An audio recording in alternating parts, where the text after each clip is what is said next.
ಬಸವ ಸಮಿತಿಯ ಆನ್ಲೈನ್ ಅರಿವಿನ ಮನೆ ಕಾರ್ಯಕ್ರಮದ ಎಲ್ಲ ಶ್ರೋತೃಗಳಿಗೂ ಶರಣಾರ್ಥಿಗಳೊಂದಿಗೆ ಪ್ರೀತಿಯ ಸ್ವಾಗತವನ್ನು ಬಯಸ್ತೇನೆ.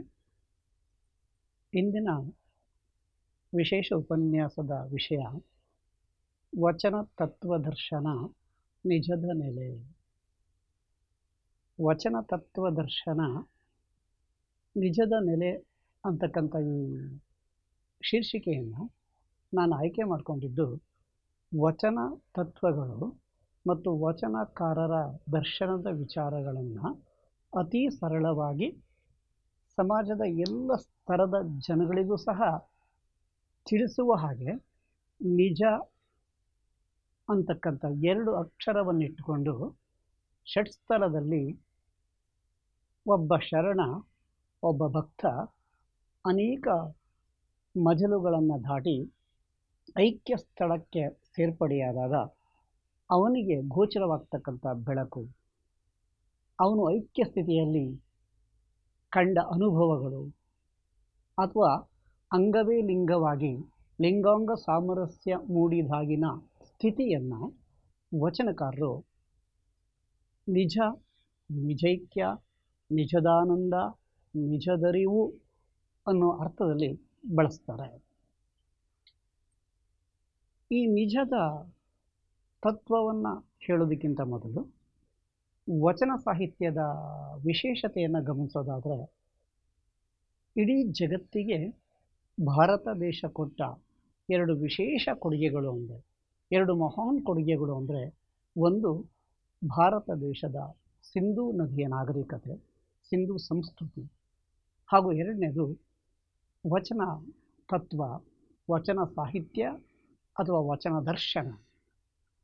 ಯಾಕೆ ಜಗತ್ತಿಗೆ ವಿಶೇಷವಾದಂತಹ ಕೊಡುಗೆ ಭಾರತದ್ದು ಅಂತ ಅಂದರೆ, ಇಡೀ ಜಗತ್ತಿಗೆ ಮೊದಲ ನಾಗರಿಕತೆಯನ್ನು, ಮೊದಲ ಸಾಂಸ್ಕೃತಿಕ ಮೌಲ್ಯಗಳನ್ನು, ಧರ್ಮದ ಒಳ್ಳೆಯ ವಿಶ್ವತತ್ವದ ವಿಚಾರಗಳನ್ನು ಕೊಟ್ಟಿದ್ದು ಒಂದು ಸಿಂಧೂ ಸಂಸ್ಕೃತಿ, ಎರಡನೇದು ದಕ್ಷಿಣ ಭಾರತದ ಕರ್ನಾಟಕದ ವಚನ ಸಂಸ್ಕೃತಿ, ವಚನ ತತ್ವ ಅಥವಾ ವಚನ ದರ್ಶನ. ಯಾಕೆ ವಚನ ದರ್ಶನಕ್ಕೆ ನಾವು ಇಷ್ಟೊಂದು ಆದ್ಯತೆಯನ್ನು ಕೊಡ್ತಾ ಇದ್ದೀವಿ ಅಂದರೆ, ಜಗತ್ತನ್ನೇ ಒಂದು ಕುಟುಂಬ ಅಂತ ನೋಡಿ, 1 ವರ್ಲ್ಡ್ 1 ಫ್ಯಾಮಿಲಿ, ಒಂದು ವಿಶ್ವ ಒಂದು ಕುಟುಂಬ. ಜಗತ್ತಿನ ಎಲ್ಲ ಮನುಷ್ಯರು ಸರ್ವ ಸಮಾನರು ಅಂತ ಹೇಳಿರ್ತಕ್ಕಂಥ ಸರ್ವಶ್ರೇಷ್ಠವಾದಂತಹ ಹೃದಯ ವೈಶಾಲ್ಯತೆ, ಅದನ್ನು ಅನುಭವ ಮಂಟಪದಲ್ಲಿ 12ನೇ ಶತಮಾನದಲ್ಲಿ ಸುಮಾರು 850 ವರ್ಷಗಳ ಹಿಂದೆ ಪ್ರಾಕ್ಟಿಕಲ್ ಆಗಿ ಪ್ರೂವ್ ಮಾಡಿ ತೋರಿಸಿದ್ದು ಇಡೀ ಜಗತ್ತಿನ ಇತಿಹಾಸದಲ್ಲಿ ಕನ್ನಡ ನೆಲ, ಕನ್ನಡ ಸಂಸ್ಕೃತಿ, ಕನ್ನಡ ಭಾಷೆಯಲ್ಲಿ ಕನ್ನಡ ಜನ, ಕನ್ನಡದ ವಚನಕಾರರು ಅನ್ನೋದನ್ನು ನಾವು ಮರೆಯೋ ಹಾಗಿಲ್ಲ. ಆ ದೃಷ್ಟಿಯಿಂದ ಇಡೀ ಜಗತ್ತು ಸಂಪೂರ್ಣವಾಗಿ ಕರ್ನಾಟಕದ ಕಡೆ ತಿರುಗಿ ನೋಡುತ್ತೆ. ಇಂತಹ ಮಹೋನ್ನತವಾದಂತಹ ಆ ವಸುಧೈವ ಕುಟುಂಬಕಂ ಅಂತಕ್ಕಂಥ ವಿಶ್ವ ಮಾನವತೆಯನ್ನು, ವಿಶ್ವ ತತ್ವವನ್ನು, ವಿಶ್ವ ಭ್ರಾತೃತ್ವವನ್ನು, ವಿಶ್ವ ಕುಟುಂಬವನ್ನು, ಸರ್ವರೂ ಸಮಾನರು ಅಂತಕ್ಕಂಥ ವಿಶ್ವ ತತ್ವವನ್ನು ಸಾರಿದ್ದು ವಚನ ತತ್ವ, ವಚನ ದರ್ಶನ, ಈ ವಚನಕಾರರ ಆಲೋಚನೆಗಳು. ಅದರಲ್ಲೂ ಬಸವಾದಿ ಪ್ರಮತರು, ಬಸವಣ್ಣ ಮುಂತಾದ ವಚನಕಾರರ ನೈಜ ಆಚರಣೆಗಳು ಅನ್ನೋದನ್ನು ನಾವು ಮರೆಯೋ ಹಾಗಿಲ್ಲ. ವಚನಕಾರರು ನಡೆನುಡಿ ಪರಿಶುದ್ಧತೆಯನ್ನು ಕೊಟ್ಟರು. ನಡೆನುಡಿ ಪರಿಶುದ್ಧವಾಗಿದ್ದರೆ ತನಗಿಷ್ಟ ಬಂದ ಯಾವುದೇ ಕೆಲಸವನ್ನು ಬೇಕಾದರೂ ಅವನು ಮಾಡಿಕೊಳ್ಬೋದು. ಅದನ್ನು ಕಾಯಕ ತತ್ವ. ಕಾಯಕದಲ್ಲಿ ಎಷ್ಟು ಕೆಲಸವನ್ನು ನಾವು ನಿರ್ವಹಣೆ ಮಾಡ್ತೀವೋ ಅದಕ್ಕೆ ತಕ್ಕ ಪ್ರತಿಫಲವನ್ನು ಪಡೆಯಿರಿ. ಆ ರೀತಿ ಪಡೆದ ಪ್ರತಿಫಲದಲ್ಲಿ ಒಂದು ಅಂಶವನ್ನು ಮತ್ತೊಬ್ಬರಿಗೆ ನೀಡಿ ತಾನು ಸಮಾಜದ ಒಬ್ಬ ಸತ್ಪ್ರಜೆಯಾಗಿ ಬದುಕಬೇಕು ಅಂತ ಹೇಳಿಕೊಟ್ಟಿದ್ದೀರಿಯಲ್ಲ, ಇದು ಸರ್ವಶ್ರೇಷ್ಠ ಮಾನವೀಯ ಮೌಲ್ಯ. ಜಗತ್ತಿಗೆ ಇಂದಿಗೂ ಸಹ ಪ್ರಸ್ತುತವಾಗಬೇಕಾಗಿರ್ತಕ್ಕಂಥ ಪ್ರತಿಯೊಬ್ಬರೂ ಅನುಸರಿಸಿ ಅದೇ ರೀತಿಯಾಗಿ ನಡೆನುಡಿಯನ್ನು ಬೆಳೆಸ್ಕೊಳ್ಬೇಕಾಗಿರ್ತಕ್ಕಂಥ ವಿಚಾರ. ಭಾಗಶಃ ಬಸವಣ್ಣನವರ ದೂರದೃಷ್ಟಿತ್ವ ಅಂತಕ್ಕಂಥದ್ದನ್ನು ಇವತ್ತು ಜಗತ್ತಿನ ಯಾವುದೇ ದೇಶ ಅಥವಾ ಯಾವುದೇ ಸಮುದಾಯ, ಯಾವೊಬ್ಬ ಮನುಷ್ಯನೂ ಸಹ ಅನುಸರಿಸಬಹುದಾದ ಸರಳ ಮಾರ್ಗ. ನೋಡೋದು ಏನು ಹೇಳ್ತಾರೆ, ಸೋಪಾನಗಳನ್ನು ಹೇಳ್ತಕ್ಕಂಥ ಬಸವಣ್ಣನವರ ಆ ವಚನದಲ್ಲಿ ಕಳಬೇಡ, ಕುಲಬೇಡ, ಹುಸಿಯ ನುಡಿಯಲು ಬೇಡ, ಕೊಲಬೇಡ, ಜರಿಯಬೇಡ, ಅನ್ಯರಿಗೆ ಅಸಹ್ಯ ಪಡಬೇಡ, ತನ್ನ ಬಣ್ಣಿಸಬೇಡ, ಇದಿರ ಹಳಿಯಲು ಬೇಡ, ಇದೇ ಅಂತರಂಗ ಶುದ್ಧಿ, ಇದೇ ಬಹಿರಂಗ ಶುದ್ಧಿ. ಎಲ್ಲವೂ ಸಹ ಬೇಡ ಬೇಡ, ಕೆಟ್ಟದ್ದು ಬೇಡ, ಸುಳ್ಳು ಹೇಳಬೇಡ, ಕಳ್ತನ ಮಾಡಬೇಡ, ಮೋಸ ಮಾಡಬೇಡ, ನೀನು ಬಣ್ಣಿಸ್ಕೊಬೇಡ. ಆದರೆ ಅಂತರಂಗ ಬಹಿರಂಗಗಳ ಶುದ್ಧಿ ಆದಾಗ ಭಾಗಶಃ ನಮಗೆ ಸಮಾಜದಲ್ಲಿ ಯಾವುದೇ ಸಮಸ್ಯೆಗಳು ಉದ್ಭವ ಆಗಲ್ಲ. ಇವತ್ತಿನ ಜಗತ್ತಿನ ಎಲ್ಲ ಜ್ವಲಂತ ಸಮಸ್ಯೆಗಳಿಗೆ ಮೂಲ ಕಾರಣ ಅಂತರಂಗ ಬಹಿರಂಗಗಳ ಶುದ್ಧತೆ ಇಲ್ಲದೇ ಇರತಕ್ಕಂಥದ್ದು, ಸ್ವಾರ್ಥ ಲಾಲಸೆ ಹೆಚ್ಚಾಗಿರ್ತಕ್ಕಂಥದ್ದು. ಆ ದೃಷ್ಟಿಯಿಂದಲೇ ವಚನಕಾರರು ಹೇಳ್ತಾರೆ, ಅಂತರಂಗ ಬಹಿರಂಗಗಳು ಶುದ್ಧವಾಗಿದ್ದರೆ, ಕಾಯಕಕ್ಕೆ ಮಹತ್ವ ನೀಡಿದ್ರೆ, ಆ ಹಿನ್ನೆಲೆ ಒಳಗಡೆ ಇಡೀ ಜಗತ್ತು ಅಥವಾ ಎಲ್ಲರೂ ಸಹ ಮುಂದುವರೆದ್ರೆ ಎಲ್ಲ ಸಮಸ್ಯೆಗಳಿಗೂ ಸಹ ಪರಿಹಾರ ಇಲ್ಲೇ ಇದೆ. ಆದರೂ ಇವತ್ತಿನ ಸಂದರ್ಭ ಹೀಗಾಗ್ತಾ ಇಲ್ಲ. ಆ ದೃಷ್ಟಿಯಿಂದಲೇ ವಚನಕಾರರು ಹೇಳ್ತಾರೆ ಹೇಗೆ ನಡೆನುಡಿ ಪರಿಶುದ್ಧತೆ ಇರಬೇಕು ಅಂತ ಅನ್ನೋದಕ್ಕೆ. ಜೇಡರ ದಾಸಿಮಯ್ಯನವರ ಒಂದು ವಚನವನ್ನು ಉದಾಹರಣೆಯಾಗಿ ತಗೊಳ್ಳೋದಾದರೆ ಅವ್ರು ಹೇಳ್ತಾರೆ, ಮರದೊಳಗೆ ಮಂದಾಗ್ನಿಯ ಉರಿಯದಂತಿರಿಸಿದೆ, ಶರೀರದೊಳಗೆ ಆತ್ಮವನ್ನು ಯಾರೂ ಕಾಣದಂತಿರಿಸಿದೆ, ನೊರೆವಾಲೊಳಗೆ ತುಪ್ಪವ ಕಂಪಿಲ್ಲದಂತಿರಿಸಿದೆ, ನೀ ಬೆರೆಸುವ ಭೇದಕ್ಕೆ ಬೆರಗಾದೆನಯ್ಯ ರಾಮನಾಥ.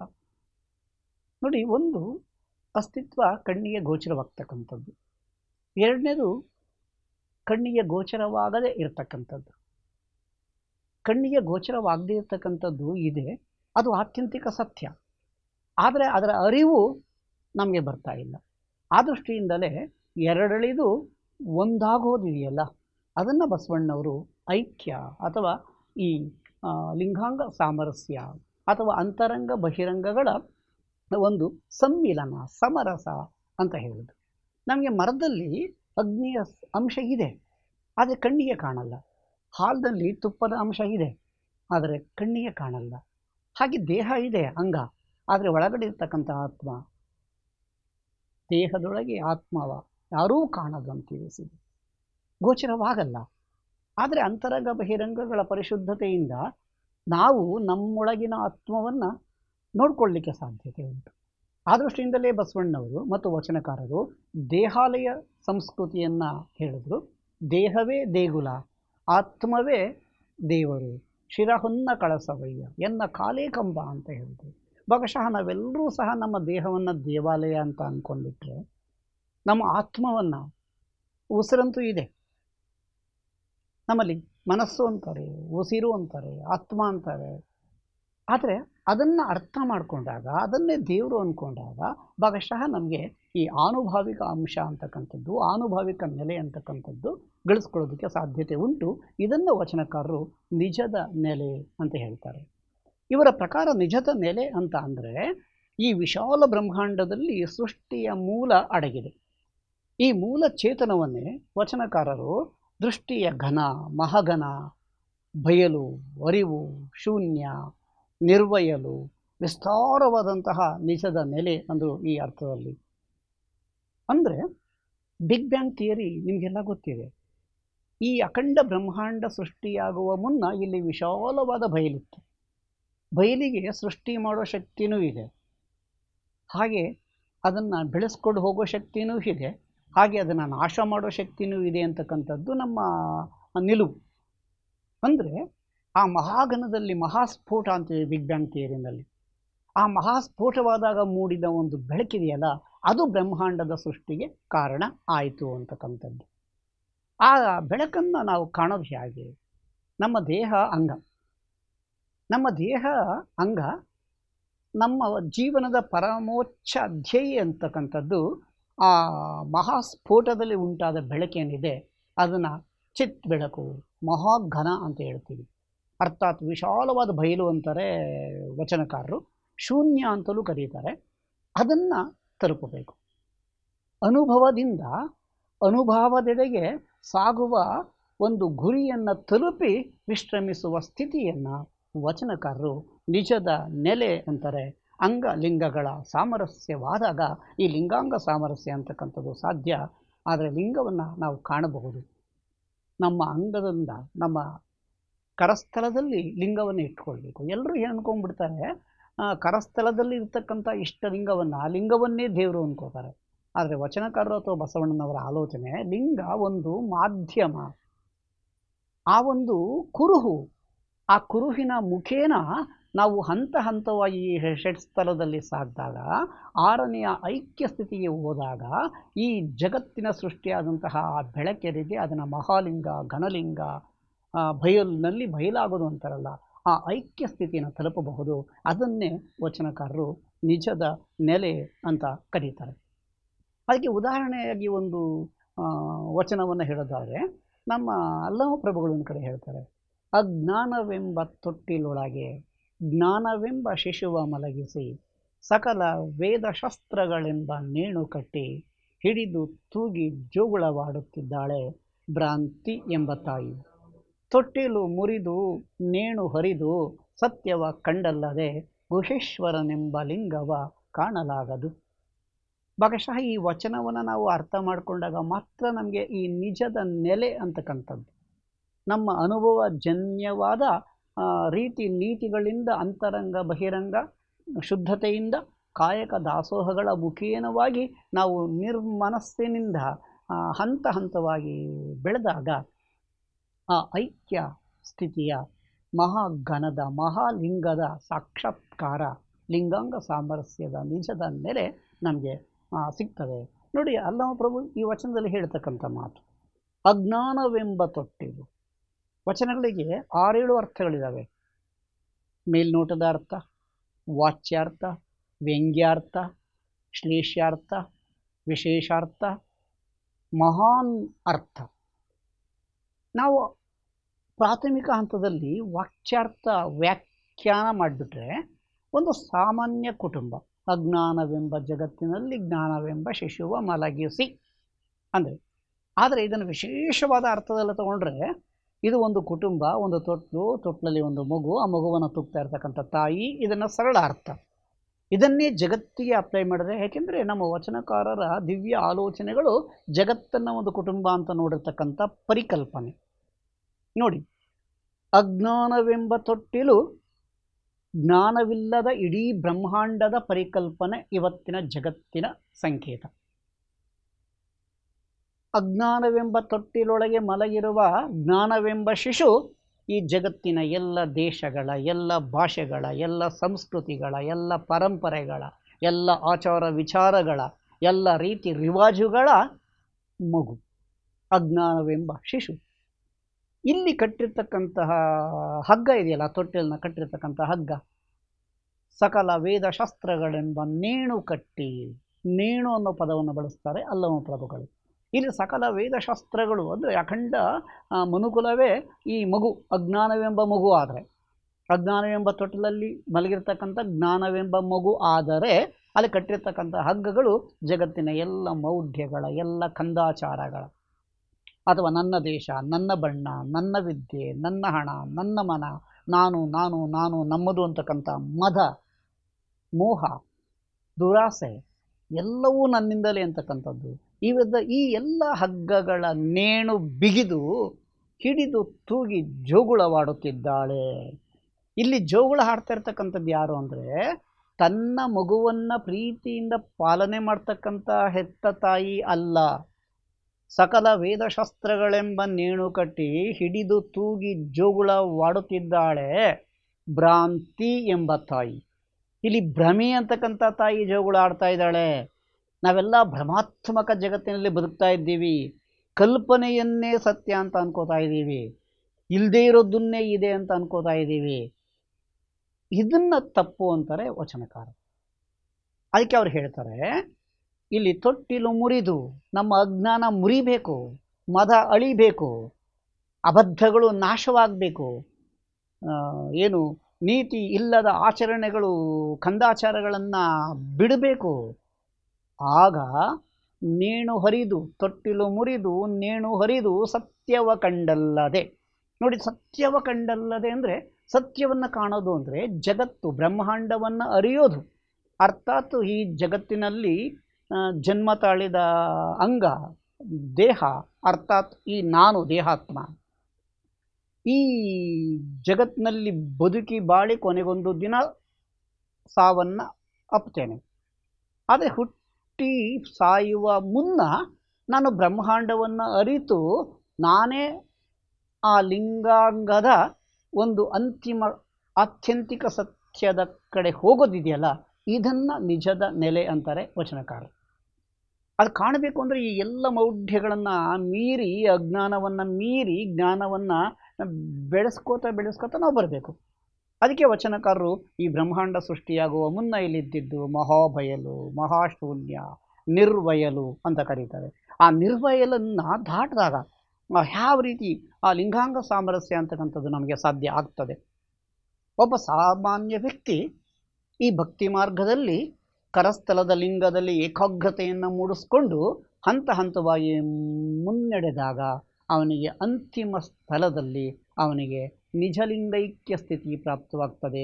ಅರ್ಥಾತ್ ನಮ್ಮ ದೇಹ ಅಂತಕ್ಕಂಥ ಅಂಗ ಆ ಜಗತ್ತಿನ ಶಕ್ತಿ ಅಂತಕ್ಕಂಥ ಬೆಳಕಿನ ಮಹಾಘನಲಿಂಗದಲ್ಲಿ ಒಂದಂಶವಾಗಿ ಲೀನವಾಗ್ತದೆ. ನೀರಲ್ಲಿ ನೀರು ಬೆರೆತ ಹಾಗೆ. ಅದಕ್ಕೆ ಹಲವೊಬ್ಬರು ಹೇಳ್ತಾರೆ ನದಿಯೊಳಗೆ ನದಿ ಬೆರೆತ ಹಾಗೆ. ಆ ರೀತಿಯ ಐಕ್ಯ ಸ್ಥಿತಿಗೆ ಹೋದ ಶರಣ ಅಥವಾ ಮಹಾಮಾನವ ಶಬ್ದದೊಳಗಣ ನಿಶಬ್ದನಾಗ್ತಾನೆ, ಮಾತನಾಡಲ್ಲ ಹೆಚ್ಚು. ಯಾಕೆ ಅಂದರೆ ಆ ಐಕ್ಯ ಸ್ಥಿತಿ ಅವನಿಗೆ ಲಭ್ಯವಾಗ್ತದೆ. ಅದನ್ನೇ ಬಸವಣ್ಣನವರು ಒಂದು ವಚನದಲ್ಲಿ ಹೇಳ್ತಾರೆ ನೋಡಿ, ಘನ ಗಂಭೀರ ಮಹಾಘನದೊಳಗೆ ಘನಕ್ಕೆ ಘನವಾಗಿದ್ದೇನಯ್ಯ, ಕೂಡಲ ಸಂಗಮ ದೇವಯ್ಯನೆಂಬ ಮಹಾಬೆಳಗಿನ ಬೆಳಗಿನೊಳಗಿದ್ದೇನೆಂಬ ಶಬ್ದ ಮುಗ್ಧ ವಾದುದನ್ ಏನೆಂಬೆನಯ್ಯ. ಅಂದರೆ ಈ ಐಕ್ಯ ಸ್ಥಿತಿ ಹೇಗಿರಬೇಕು ಅಂದರೆ ಕೇವಲ ಹುಟ್ಟಿದ ವ್ಯಕ್ತಿ ಸಾಯುವ ಮುನ್ನ ಗಳಿಸ್ತಕ್ಕಂತಹ ಸಮರಸ ಇದೆಯಲ್ಲ, ಆ ಸಮರಸವನ್ನು ನಿಜದ ನೆಲೆ ಅಂತ ನೋಡಿ. ನಿಜ ಅಂದರೆ ಸತ್ಯ, ಪ್ರಮಾಣ, ಅರಿವು, ಭಾಷೆ, ಯಾವ ಅರ್ಥದಲ್ಲಿ ಬೇಕಾದ್ರೂ ನಾವು ತಗೊಳ್ಬೋದು. ಸಾಮಾನ್ಯ ಅರ್ಥದಲ್ಲೂ ಬಳಸ್ತೀವಿ, ವಿಶೇಷ ಅರ್ಥದಲ್ಲೂ ಬಳಸ್ತೀವಿ. ಆದರೆ ವಚನಕಾರರು ವಿಶೇಷ ಅರ್ಥದಲ್ಲಿ ಬಳಸ್ತಾರೆ. ಯಾವ ಮಟ್ಟಕ್ಕೆ ಅಂದರೆ ನಮ್ಮ ವಚನ ಸಾಹಿತ್ಯದ ಒಳಗಡೆ ಸುಮಾರು 130 ವಚನಕಾರರು 2900 ವಚನಗಳಲ್ಲಿ 3441 ಕಡೆ ಈ ನಿಜ ಅನ್ನೋ ಪದವನ್ನು ನಿಜೈಕ್ಯ ಸ್ಥಿತಿ, ಲಿಂಗಾಂಗ ಸಾಮರಸ್ಯ, ಘನದೊಳಗೆ ಮಹಾಘನ ಬೆರೆತು ಮಹಾಘನವಾದ ಆ ನಿಜಲಿಂಗೈಕ್ಯ ಸ್ಥಿತಿ ಅನ್ನೋ ಅರ್ಥದಲ್ಲಿಯೇ ಬಳಸ್ತಾರೆ. ಅಂದರೆ ನಮ್ಮ ಬದುಕಿನ ಆ ಮಹೋನ್ನತವಾದಂತಹ ಆ ಅಂತಿಮ ಗುಣ ಇದೆಯಲ್ಲ, ಸಿದ್ಧಾರ್ಥ ಕೇವಲ ಒಬ್ಬ ಸಾಧಾರಣ ವ್ಯಕ್ತಿಯಾಗಿದ್ದರೆ ಅವತ್ತು ನನ್ನ ದೇವರು ಅಂತ ಜಗತ್ತು ಪೂಜೆ ಮಾಡ್ತಾ ಇರಲಿಲ್ಲ. ಸಿದ್ಧಾರ್ಥ ಹೇಗೆ ಅರಮನೆಯ ಎಲ್ಲವನ್ನು ಕಳೆದು ಅವನು ಹೊರಗಡೆ ಬಂದು ಬೋಧಿ ವೃಕ್ಷದ ಕೆಳಗೆ ಜ್ಞಾನೋದಯವನ್ನು ಪಡ್ಕೊಂಡು ಬುದ್ಧನಾದ್ನಲ್ಲ, ಸಿದ್ಧಾರ್ಥ ಬುದ್ಧನಾದ ಪರಿ ಈ ನಿಜ ನೆಲೆ, ನಿಜ ಲಿಂಗೈಕ್ಯ ಸ್ಥಿತಿ, ಇದು ಲಿಂಗಾಂಗ ಸಾಮರಸ್ಯ. ನೀವು ಘನದೊಳಗೆ ಘನ ಬೆರೆತಲ್ಲ, ಬ್ರಹ್ಮಾಂಡದ ಆ ಮಹಾನ್ ಶಕ್ತಿ ಇದೆಯಲ್ಲ, ಆ ಮಹಾನ್ ಶಕ್ತಿ ಅಂದರೆ ಮಹಾ ಬೆಳಕು, ಅದನ್ನು ಮಹಾಲಿಂಗ, ಘನಲಿಂಗ ಅಂತ ಏನು ವಚನಕಾರರು ಕರೆದಿದ್ದಾರೆ. ಅಂಗ ಆ ಲಿಂಗದೊಳಗೆ ತಾನೊಂದಂಶವಾಗಿ ನೀರಲ್ಲಿ ನೀರು ಬೆರೆತ ಹಾಗೆ ಸೇರ್ಪಡೆಯಾಗ್ತಕ್ಕಂಥದ್ದು. ನಮ್ಮ ಸಾಮಾನ್ಯ ಜನರ ಆಲೋಚನೆಯಂತೆ ತಾನು ದೇವರನ್ನು ಕಂಡು ದೇವರಲ್ಲಿ ನಾನು ಏನೋ ಪಡೆಯೋದಲ್ಲ, ತಾನು ಏನೋ ಬೇಡೋದಲ್ಲ, ತಾನೇ ದೇವರಾಗ್ತಕ್ಕಂಥದ್ದನ್ನು ಹೇಳಿದ್ದು ವಚನ ಸಾಹಿತ್ಯ. ತಾನೇ ದೇವರಾಗುವ ಪರಿಯನ್ನು ಕುರಿತು ಆ ನೆಲೆಗೆ ಹೋದಂತಹ ವ್ಯಕ್ತಿತ್ವಗಳು ಯಾವ ರೀತಿಯ ಏನು ಸ್ವಭಾವವನ್ನು ರೂಢಿಸ್ಕೊಂಡ್ವು, ಯಾವ ರೀತಿಯ ಆ ಕ್ಷಣಗಳನ್ನು ಅನುಭವಿಸಿದ್ವು ಅನ್ನೋದನ್ನು ವಚನಕಾರರು ಹೇಳ್ತಾರೆ. ಅದು ಲಿಂಗಾಂಗ ಸಾಮರಸ್ಯದ ಸಮರಸದ ರೀತಿ. ಇದು ಬಸವಣ್ಣನವರ ವಚನ. ಏನು? ಘನಗಂಭೀರ ಮಹಾಘನದೊಳಗೆ ಘನಕ್ಕೆ ಘನವಾಗಿದ್ದೇನಯ್ಯ, ಕೂಡಲ ಸಂಗಮ ದೇವಯ್ಯನೆಂಬ